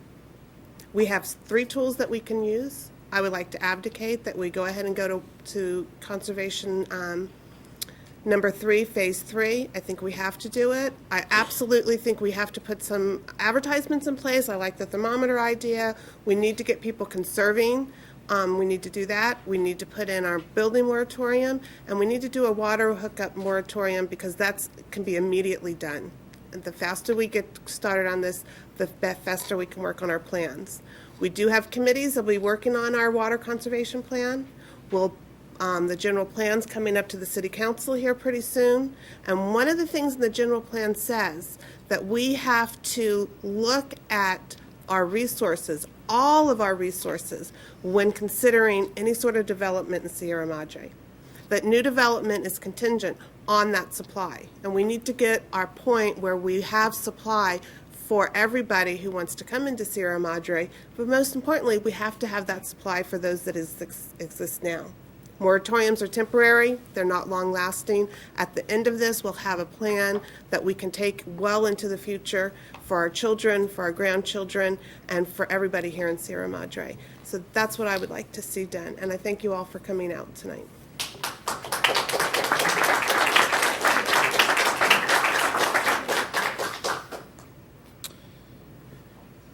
Who would like to go next? I'm really pleased to see this level of participation. It's the first big meeting that I've had the privilege of being at as a new council member. in front of us tonight, not one. It's my view that you take a look at each one of those projects and evaluate them on their merits and follow the process. And the process for a couple of these projects has barely begun. So as far as I'm concerned, we have to be very careful about trying to mix these issues just from a good, solid, clear public policy perspective. I think it's obvious that we, the citizens, have let the ball drop. We have not conserved enough water. I campaigned on that too this spring. I said as soon as I got in, I wanted to see a very significant water conservation effort. I strongly support moving to phase 3 of the water conservation ordinance. I believe that will get us in the right direction. It will put us all under the gun. We'll all have to start saving water, and it will stop any new hookups for the considerable time, for the foreseeable future. If things get worse, and they may very well be much worse just in a few months, I'm open to any one of a number of these other 3 measures, particularly the new water hookup. I'm not ready to go there yet, but, you know, depending upon what things look like in October or November, it would seem to me that if El Nino is not materializing, if the MWD recasts its supply data and they tell us, hey, you know, it's not 2 years, it's going to be a year, it's going to be 18 months, then I'm ready, okay? I don't really see that emergency right now. And I'm only evaluating it based on what the question was brought before us. So I can support what Councilmember Del Mar is saying about the phase 3 of the water conservation issue ordinance. Thank you, Mr. Goss. Mayor Pro Tem? Yeah, just I want to respond to a couple of the comments made. Mayor Bartoli, you mentioned in 1988, putting that moratorium on to do the hillside ordinance. I think that hillside ordinance is fantastic, but I think the point you're trying to make is we're kind of faced with another threat now. There's the recovery, the economic recovery is taking place. Sierra Madre property is so damned valuable that we're seeing applications for lot splits and, of course, the mansionization that's going on. And so this has just happened recently where it's become a real big problem. So I agree with you that it is time to take a look at that again and really take a hard look as test the RENA numbers. And Director Inman gave us a graph of the decline of the Raymond Basin. And, you know, first thing you ask is, okay, well, the trend is pointing downward. How soon do we hit the bottom? Well, the bottom came a lot sooner than we all thought. So to me, that was the first sign that, you know, I mean, maybe we should have recognized this long ago, but we have a serious problem. And as a resident of Sierra Madre for over 30 years, we've always talked about how wonderful our water is. When we first moved to town, we used to buy Sparkletts water, not knowing how great Sierra Madre's water is. So we canceled that, and I really believe that pumping our groundwater, which we've done for 107 years, and now we're in a point where we can do it, I'd like to get us back to that point where we, our residents, can draw from that special resource that makes Sierra Madre what it is. I hope we can get there. It's not going to happen quickly, but to do that, I think we need 2 things. Is we, as residents, need to ensure that we're using water efficiently and effectively, and we need to make sure that new development does not draw and put increased pressure on it. So we've kicked around ideas, but one of the things that we should look for, staff coming to us, is perhaps a way to mitigate new water use by offsetting somewhere else. Like, and I agree, lawns are a real problem for water use. Perhaps new development can put money through development fees into a fund where residences can take some of that money per square foot and eliminate their lawn, thus offsetting the new water that a new developer would use. That way you don't have a problem. You're not using any more than you would have before you developed, so maybe that's a way we can go about it. We do need to tighten up on our ordinances too, just to make sure that we are implementing the green building standards. We kicked around some ideas before about requiring gray water stub outs. We might be the time where we take a hard look at that and implement that, knowing how bad the problem is. I want to refer to comments made by Planning Commissioner Pascal, keep water for current residents, and that's what I'm talking about here, is that we have this resource. I personally don't like being imposed by using Metropolitan Water District water. It is not the same quality as that great groundwater that we had today, but we're doing everything we can to make it better because the situation. I believe that this council is going to ensure that anything we get into regarding litigation, we've got a damn good chance to win. That being said, I do support putting a moratorium on right now. We're not afraid of it, but we don't want to throw your taxpayers' dollars down the drain, so to speak. So that being said, I'm in favor of, I think we need to go to a phase 3. I'm in favor of imposing both moratoriums on until, give us time to sort this out and make sure we can get to the point where we are sustainable on our groundwater. And I would look, I don't know what, we get back to discussion, what other direction you'd be looking back from us, but when you come back to us before we actually have the hearing prior to imposing the moratorium, that we have some very specific options about where a line is drawn as to what can be, what would fall under the moratorium and what wouldn't, as depending on how far along you've got with a development project or a person that's about to build their house or is about to turn on the water. There's various degrees of investment, and I want to be sure that we treat people fairly. If they've made a substantial investment or are very close to getting something done, I don't want to cut them off unnecessarily. So those are my comments, and thank you all again for everybody coming out. I do appreciate the comments, and I think they do weigh heavily on what the council is doing as a result of that. You do.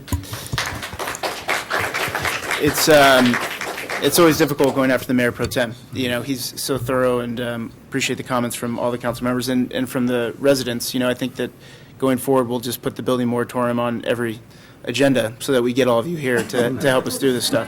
But thank you very much. I think that it's clear that that we do have a serious water issue. And, from the comments that we heard from staff, I agree, with Councilmember Goss. We don't know how long our supplies are, whether it's 2 years, whether it's a year, whether it's more or less. But I do think that we need to do something immediately to address that. And, again, I agree with most of the council members in terms of protecting current residents. I want to make sure that we do get back to our groundwater, that we can pump from our own basin as quickly as possible. It's better water. It's water that I grew up drinking here that has great fluoride in it, and the MWD water just doesn't compare. Now, I'll skip quickly because I think everything that I was going to say has been said to have to increase their conservation to 30%, which is not going to be easy, and some people aren't going to be able to do it. They're just not. But I think this is a problem where everyone is going to have to conserve more. But phase 3 also means that there are no more water hookups. And that doesn't, unlike a building moratorium, that doesn't have a time lapse. That doesn't have to last for 45 days. That doesn't have to last for only 2 years. That lasts as long as we think phase 3 is necessary. And I'll tell you what, phase 3 is necessary right now. And if you think about this in terms of long term, I don't think that a building moratorium and what we can do in phase 3 is very different at all. I think that if you put in phase 3, there are no new water hookups, there's no new development, and we as a city council can refine our water conservation ordinance. We can talk about the general plan. As I so ineloquently tried to explain during the public comment, and I was reminded from the public, I just didn't want the conversation to be targeted specifically at certain development projects, because I think this is about all new development. This is about any new developer that wants to come in and develop any piece of land, not necessarily Madre de la Rosa, not necessarily Stonehouse. This is citywide. And I think that the best way for us to protect ourselves is to implement phase 3. And I think after we implement phase 3, all new water hookups are cut off, then I think that we can evaluate in the next 45 days, 60 days, whether we think that the additional water, the water moratorium perhaps, or the building moratorium perhaps, gives us anything that we don't already have. in my mind, it's hard for me to see what we don't already get from the Phase 3 water conservation. Again, there's no new water hookups. We don't have to make the findings under the government code. We don't have to make the findings under the water code. And I'm not going to pat ourselves on the back, but the past council did a good job, and past councils before us who implemented the water conservation ordinance did a good job in foreseeing this problem. And so what I would like to propose, and again, this is, I think, a matter of taking a different path to the same destination, is implementing Phase 3 now. Again, that cuts off the new water hookups. And then if we think that we are not able to implement what we think are the plan to handle the situation, and in my mind, the plan is really one of making sure our general plan has enough teeth to make sure that new development that we don't think fits into Sierra Madre doesn't come in. I think it really is about zoning. It's about the general plan. And I think that we have a good team that obviously gave us the draft, and City Council is going to be considering that soon. And I think that we can do that. We can make sure that the general plan protects this town and addresses the water issue while Phase 3 is in effect. And I'm hard-pressed to think why we would need necessarily to go to the full building moratorium through the government code when we already are able to do that under our water conservation ordinance. And that's where I stand. I think that all the points that were made by the other council members and the public were good. I think we have a water issue. I think that we should make sure that through Phase 3 of our conservation ordinance, we don't allow any new hookups, which effectively is allowing no new development. And I'm prepared to go forward on that. That's where I stand. So.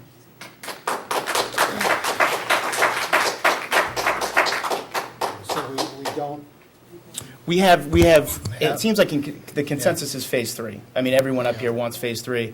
The question is, if we were to implement today, or not for today, but to give direction for staff to come back with possibly implementing a water moratorium and a building moratorium on top of Phase 3. We have consensus on the Phase 3. Consensus on the Phase 3. What we have then is, are you okay with not doing? Did I hear right? I really think we have to put some other teeth to it besides the conservation. I think we have to have at least one of the other moratoriums in place.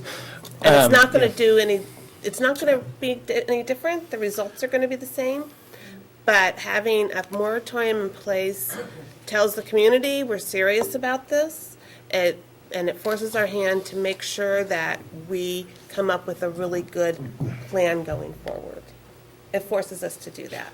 And future councils. Councilmember Delmar, I'm very serious. I don't want Phase 3 personally. It's going to cost me. I've got a 13,300 square foot lot, just bought in 2009. We're going to have to completely re-landscape it. It will cost me a lot. I really don't want to do this, but as far as I'm concerned, if we're serious about water conservation, we need to all step up to the plate. And if we can accomplish the objective of holding off development that we may not have water for until we've got a better look at the lay of the land, I think that's the prudent thing to do. When we say things like building moratorium, it is an extreme measure. It's a meat-axe approach. And as far as I'm concerned, a meat-axe approach generally hurts people. It means there are people in this town that would like to do some legitimate building and probably are not going to be able to, and that's probably not fair to them. I don't think that's true. Well, I don't know. We have 11,000 people in town, and I'm guessing that some of them would like to do some building in the next couple of years and not have a huge impact on the water while they're putting in conservation measures into whatever they're building. And as far as I'm concerned, if you're worried about any of the projects that have been mentioned tonight, each one of those has to stand or fall based on its own merits. And that's what we're here for. That's what the Planning Commission is here for. And I think we just need to take a deep breath and let that happen. But the Phase 3 does impose a moratorium. So it's going to new water it does, yeah. So but your argument is you have people who want to do building, and you want them to be able to do that. When you go to Phase 3, they're not going to be able to do that. They're not going to be able to get a new water hookup. Well, not a new water hookup, right? Right. But a building moratorium, if we direct staff, would say exactly that. It's to affect the new development. Any new homes that are anybody who's going to require a new water Under the building moratorium, the only difference is that it's temporary, it lasts for 2 years, and the city will be forced within that 2-year period to come up with a comprehensive development plan overhaul, look at the general plan, et cetera, in order to address what may be missing now regarding regulations that will require water conservation in terms of new development. So now, that doesn't mean that you couldn't just use the water conservation ordinance. Go to phase 3, adopt the no new hookups, and then voluntarily take the time to actually do that development review. You could do it that way. The building moratorium, though, forces you to do it within 2 years. As for the water hookup moratorium under the water code, that does require findings, but it does not require you to wait until things are so dire that you truly have an emergency at your door and you can't even serve the customers you have. It does not have to be that type of emergency. You are allowed under case law to look ahead and avoid that from happening. And really the only distinction between the authority under the ordinance and under the water code is the level of support and findings that you will make in order to put either into place. But ultimately, I know it's a very long answer, ultimately you do get to the same place, and yes, you could just do the phase 3 and do the no water hookups. You absolutely can do that. We will put some findings to back it up, and you could just do that. And here's my thinking, and I'll just make this brief. So if we put the phase 3 in now, we stop all new water hookups, effectively a building moratorium. If we also put on the building moratorium, we have at most 2 years. Okay, we have at most 2 years to utilize that time. So there are numerous projects that we don't even know about, or that we might even know about, that are going to take a lot longer than 2 years, okay, to get down the pipeline. There are things in the community, undeveloped sites, that we have no idea how long they're going to take, but we know they're going to take longer than 2 years. If we institute the building moratorium in 2 weeks, we have until 2016 to figure this out, and then we never get to do the building moratorium again. If we can do that process without instituting the building moratorium, which effectively is doing the same thing, we could do that anyway.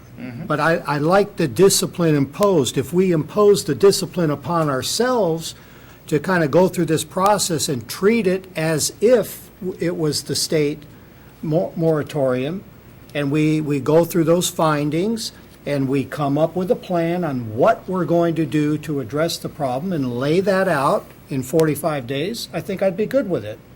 So, I mean, I'm agreeing with you, as long as we impose the discipline that this would impose on us. If we were able to do that ourselves and agree to do something very similar, basically, after 45 days, say very clearly what we are going to do to alleviate the condition and, you know, what we're going to work towards. Yep. And then I'd be I okay actually with agree it. with that, except I would put the water hookup moratorium in there, only because at some point, hopefully, we will start to build up our reservoirs. We will start to maybe lift that 30% to go back to phase 2 to help people with their yards. And if we lift it, we have nothing else in the bank. So we'd lose 2 of the 3 bullets then, is what you're The water suggesting. moratorium does not have any time restrictions on it, so that I would just put those 2 in place, and then perhaps come back with a building moratorium if we need to in the future, as long as we put into play some discipline to make sure that we get a plan in place. And I would even put I would put a time limit on us to do that. Any comment?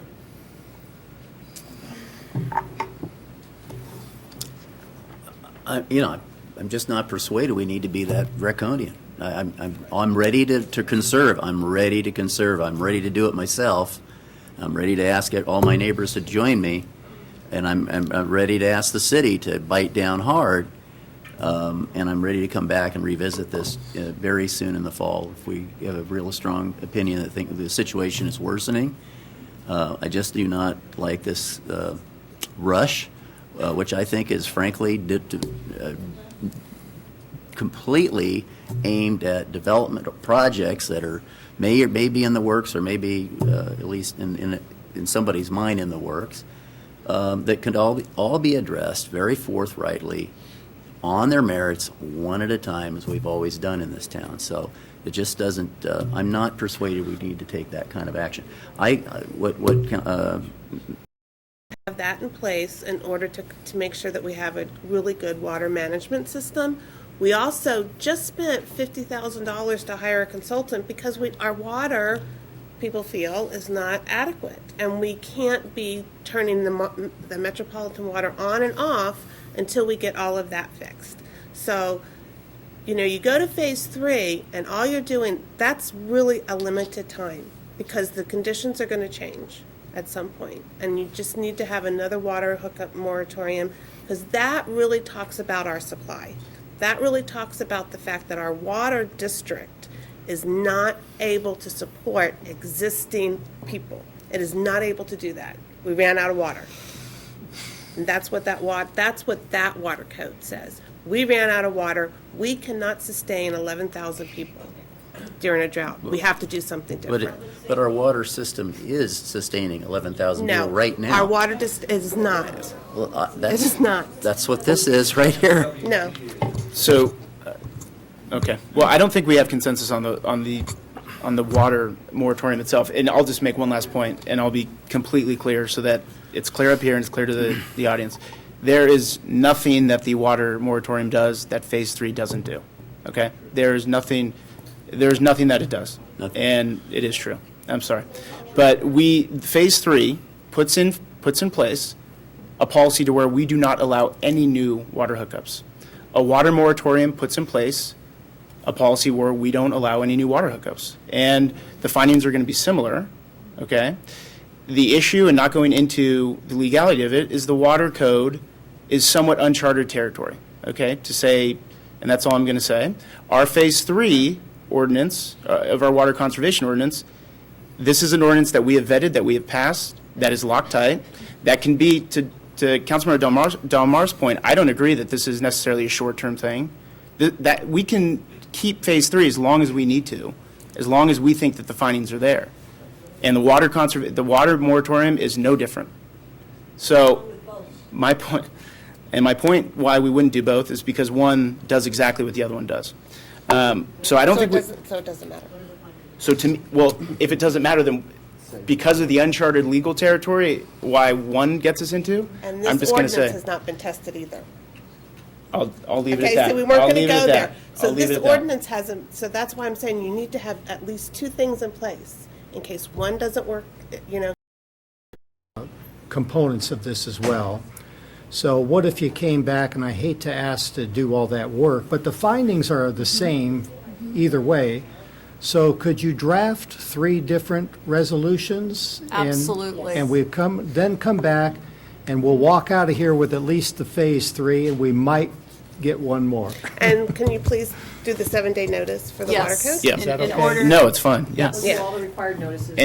And I think we'll just focus I think we want to focus on the difference between the 3 and what one gives. Because look, I mean, if we realize that the water conservation, or I keep saying, the water moratorium does give us more teeth and gives us more than our own does, then we'll go down that path. I need to hear a little bit more about this, because I don't think, based on everything I've heard tonight and what I've read, that's the case. So Okay, I want to ask one more question if I Go ahead. can, just Yeah. to be clear. Does the state water code moratorium require a 10-day or a 7-day? I thought I read 10 days in here. 7 day. It's 7? They're both 7 day. 7, okay. The building moratorium is 10. The state, Okay. yes, that's where you're getting the The building moratorium, okay, Right. so water code is 7. can we post 10 days? then? The So- soonest, I'm looking at the calendar, the soonest we would publish could be this Saturday, because our adjudicated paper publishes once a week, as you're aware. Yeah, And this Saturday, we would have but she needs it 1, before 2, Saturday. 3, 4, 5, 6, Needs it by 7, 8, Thursday. 9.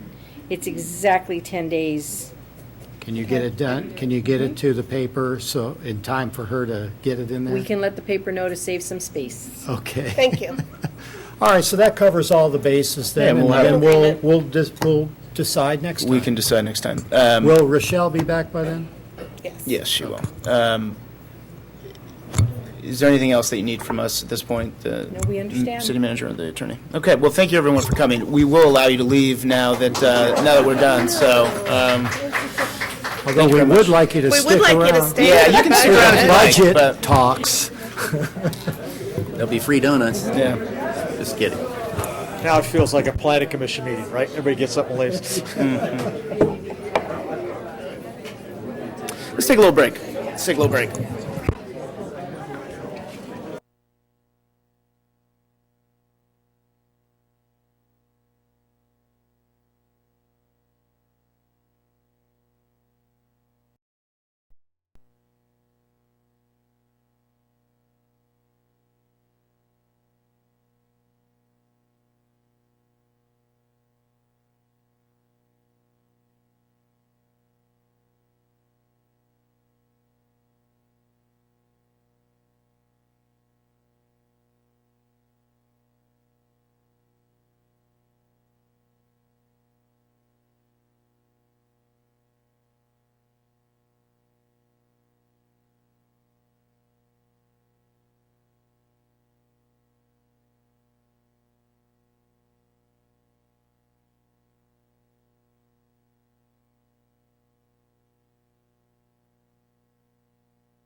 6, right? Correct. Okay.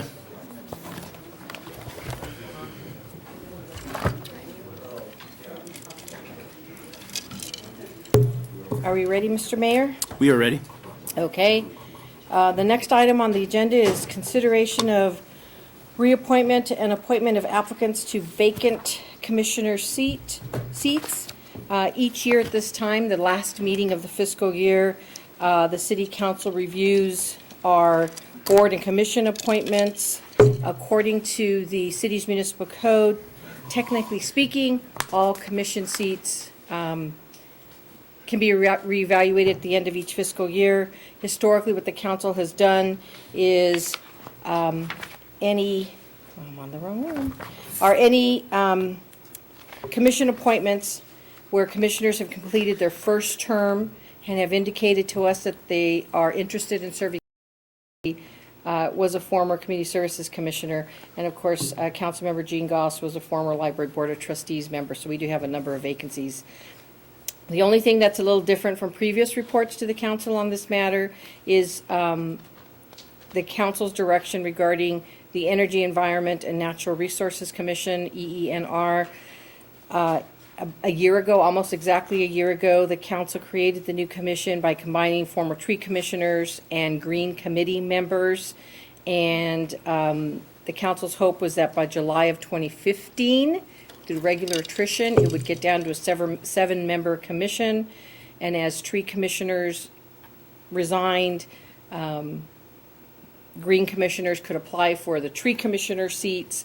What's happened is we had that attrition occur in a one-year period, so we actually are down to 7 members today, which is the number of commission members the council wanted on this commission.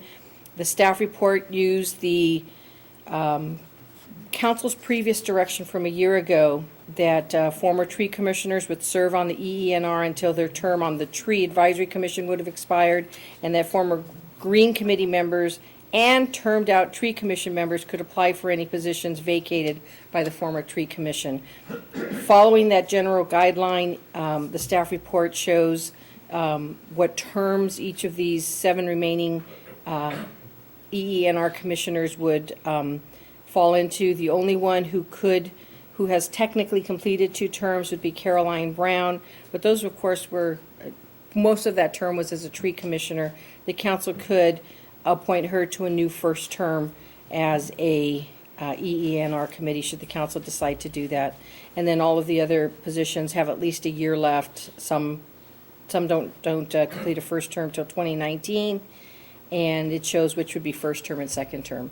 So staff is just seeking council's authorization that this is how what terms these current EENR commissioners should fit into, and there are other options presented. I won't go into them, but because it's late and I'm tired. But at this point, we're just seeking the council's approval of the commissioners eligible for reappointment, and that the council agrees with these 7 EENR commissioners serving the terms mentioned in the staff report. And that concludes my presentation. Any questions? Yes. My question is because I got really confused, so I just need eligible to apply for the seat vacated. Has she applied? We got down to 7, so no one has formally applied. I can tell you she is interested in serving again. Okay, so We got down to the 7 members, so we didn't really request application because we had 7 already. Okay. We did inquire if she was interested in serving And again. she did say that. And she did say she is interested in serving again. So, okay.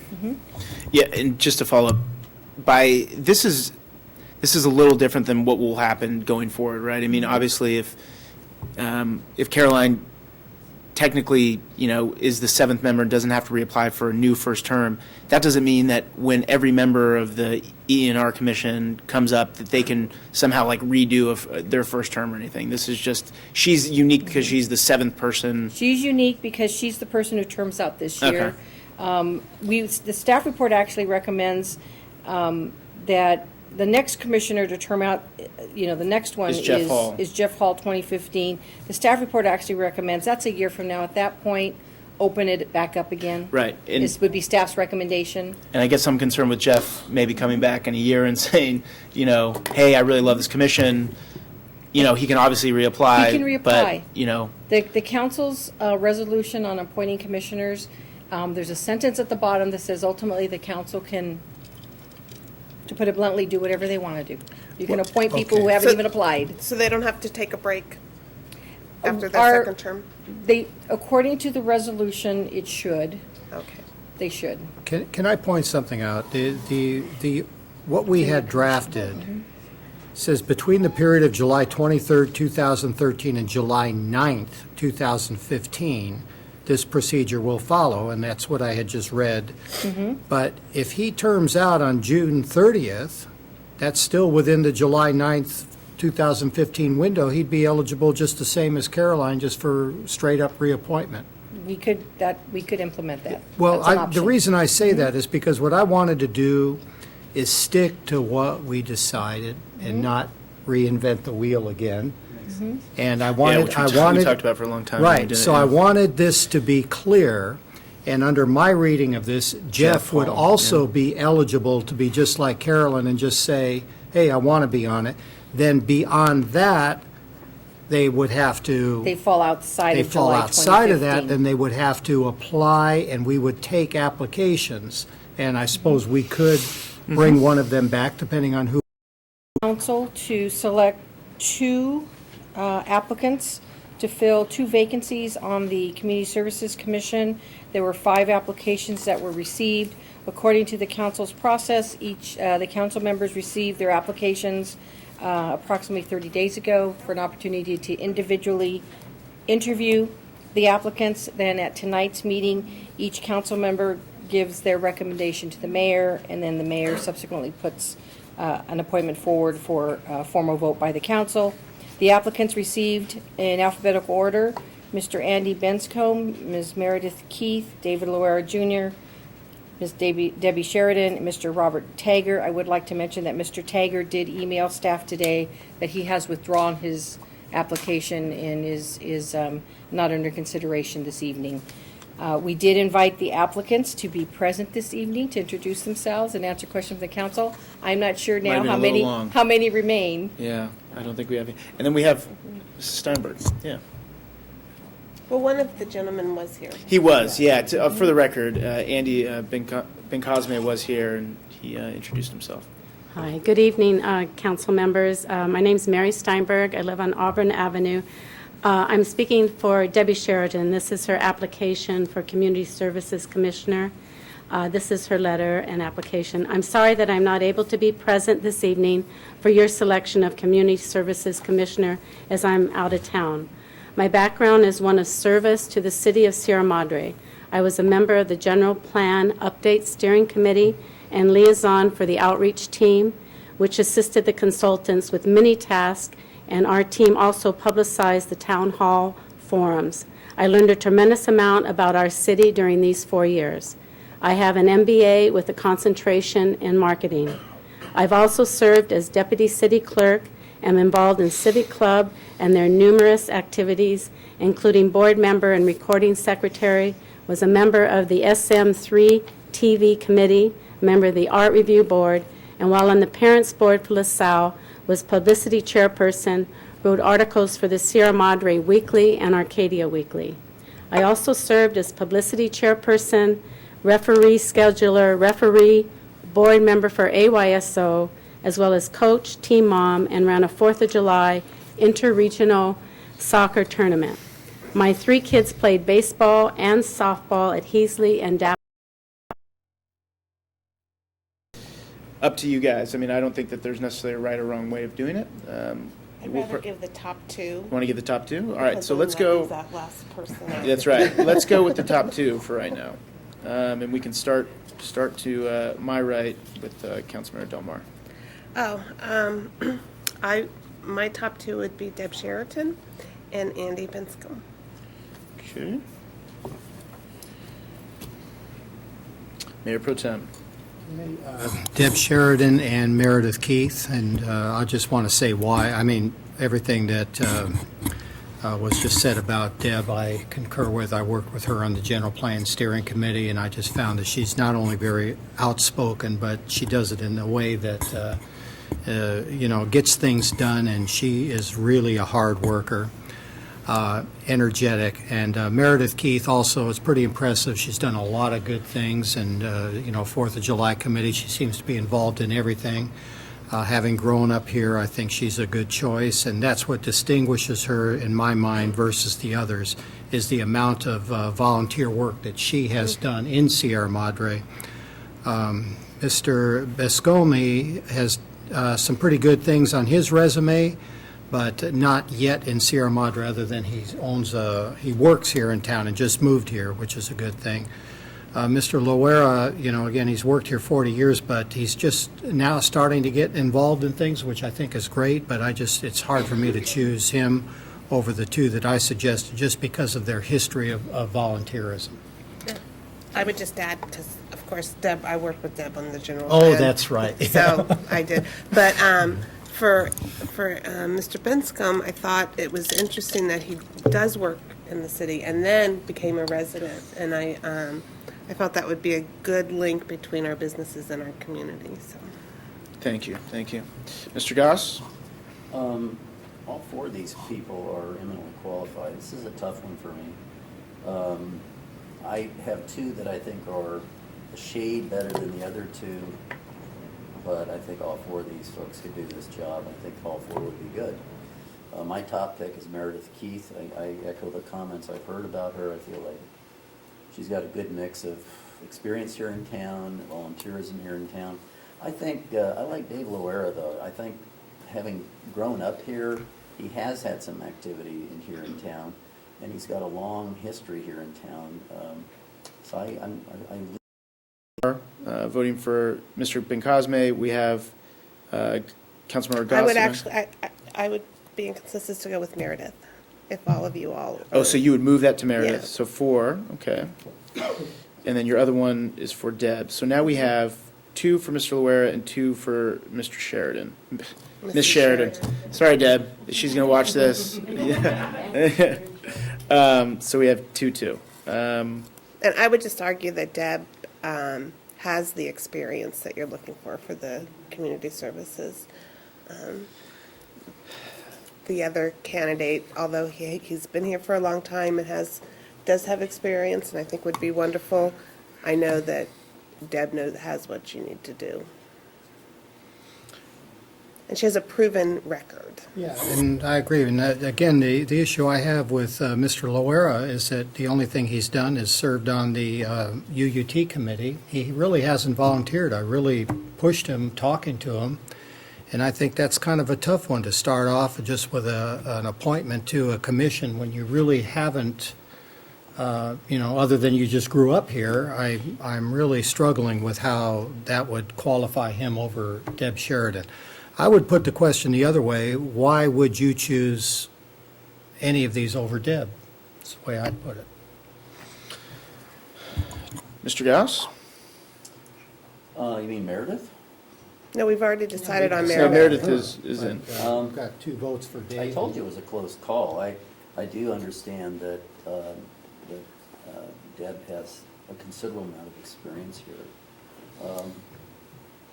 I don't know, I'm weighing experience. I think growing up here in town and going through all the activities in the pool, in the park, doing a Little League, I think gives you one heck of an insight into community services.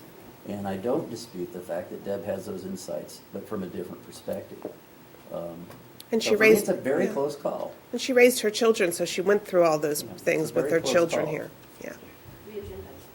Well, I mean, we are, yeah, I mean, and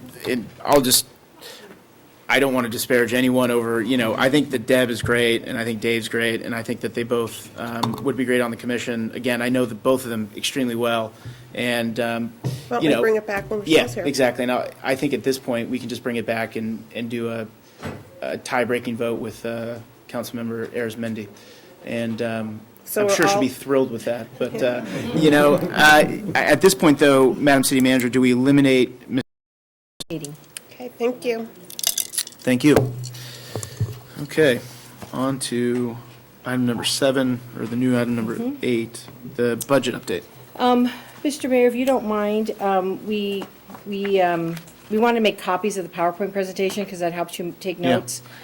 We're making those right now. It's just in the, can we go forward to number 9 very quickly? By the time we finish that, we'll be ready for. Yeah, and before we do that, we are 5 to 10. Do we want to push forward and talk about the budget? If we did, we'd have to, as a council, agree to go to 10:30, or I do can we? tell you Sorry, the go ahead. budget will be more than 10:30. Right, and that's my point being that, do we want to spend half an hour and probably not finish, or do we want to push this to the next meeting? My preference is to wait till Councilmember Arizmendi comes Ditto. back, because I think we're going to have to, you know, We're gonna have to have the we're all conversation in this again. together. Yeah. This is nothing we're Yeah. going to do tonight. Yep. And But can I just say, I love the drafts. Yeah. Thank you. Very And nice. the way it's all presented, that, Yeah. so nice. Fantastic. Thank you. I I don't know agree. whose idea it was, but that was great. Did the open, We're still why am sharing. I'm like stumbling over it, We're sharing but our it's- wonderful ideas with them, so we'll. Have they not been able to kick out grass for us? Not exactly like this yet, Okay. but we're working on Well, that. we need to lean on them. Okay, well, let's, we can go do on the to- strategic we can plan do the update. strategic plan update. If someone could let Director Schneider know. Okay. Oh, Thank you. okay. Okay, I think one of your directors has a question. I'm very sorry. JPI. There's one item, thank you, Director Cox. There's one item, and it won't take very long. There's one item on the budget. There's actually, What's the time sensitive, the really time-sensitive thing is the the JPI the payment? JPIA payment, because that has to be made July before. 1st. You're right, June 30th, July 1st. I can give you the very quick it's towards the back of your report, starting on Yeah. page 13 of 15. So we are going to item number 7, the budget, Mr. Mayor, members of the council. The city has all of its liabilities, workers' comp programs, all of our insurance is part of a risk pool. Because of a change in methodology and calculating what each of the member agencies pays, it ended up causing a large, considered earlier this Yeah. evening on the consent count of the OPED. You know, when we can pay these things off quicker, it does help our budget in the future, because we no longer have to budget that much money as we go out in future years. And it's the future years, as you're all aware, when we need the reduction in expenditure. So we would recommend you authorize us paying the full 1.1 million that's included in the city's budget. And to be clear, in layman's terms, this is just approving what we had already budgeted. I mean, this isn't anything above and beyond what we had already said we were going to pay. Yeah. Did I? She's okay. I'm fine with that. Just a yeah, quick question yeah. about it, yeah. I just don't, perhaps Director Schneider can answer That's it. Cox, actually. Oh, it's, Yeah. oh, Cox really? is the Okay, expert on this. okay. Yeah. All right, so Works I'm on well. page 14 of 16. And I just had trouble understanding the second paragraph, and it's closing with, "This is why, even if we paid off the entire outstanding retrospective balance this year, the city will have an outstanding retrospective deposit due next year." Right. That is what City Manager Aguilar had mentioned, that it fluctuates based off of our current claims. So they make basically an estimate of what it's going to be in the future. So we've paid off what they think it's going to be in the future, but if the claim actually ends up being more than that, and so every year it's readjusted, and we're at a time period right now that we'll still get them guaranteed for the next couple of years. When we get 5 or 6 years out, we won't get them, and they're going to be smaller at this point in time. Okay, so let me ask, if that's, okay, the retrospective balance is calculated on what claims have already come in and an estimate of what it will take to settle those claims. Correct. And the retrospective specifically is before the annual contribution started, so it's basically claims before, I think it's 2012. Okay, so the balance is an estimate. Correct. So why does it say the city will have? What if the estimate was too high and we paid it off? It could have, I could have put may have, but because we're of where we're at in the repayment system, they've pretty much assured us that we will continue to have payments for the next year or two. Once we get 3, 4, 5 years out, if the claims are all gone, then we might not have them. But because we still have active claims with the JPIA, we know we're still going to be making payments. Again, We could get really lucky. That's it's what the advice that they gave us. Here's what's in our bothering me. budgeting. If it's an your premium is your prospective portion, Our no? annual contribution is our prospective, and so that's the 700,000 number. That's the prospective amount based off of what they think we're going to do in the future. The retrospective is based off of all the claims prior to them switching to the prospective all right. model. Well, thanks for clearing that up. And They're not clear as mud, right? I'm not confused. I'm just like I said, it just kind of bothers me, but that's okay. I mean, if it's not a 50% probability one way or the other, I'm okay. You explained it, and that's good, So, but I am in favor of paying down any, using that money to pay down the debt, so to speak. Yep. It's insurance, nothing is for sure. Okay. Ever. Thank you for that. Yeah. Okay. Thank you, Director Cox. Any more questions for staff? Open this up to public comment, I guess, on this one item, to the extent anyone wants to say anything. Hi, Barbara Lee Klein. Not really a comment. I'm just curious, how long have we had this in place for the city of Sierra Madre? How many years has it been? Just started just Had what 2 in years place? ago, right? 5 Partly what- years? the 5 JPIA? years, 7 years? No, the city's been in the JPA for more than 20, 30 years. Oh, no, not at all. Yes. For this type of retirement?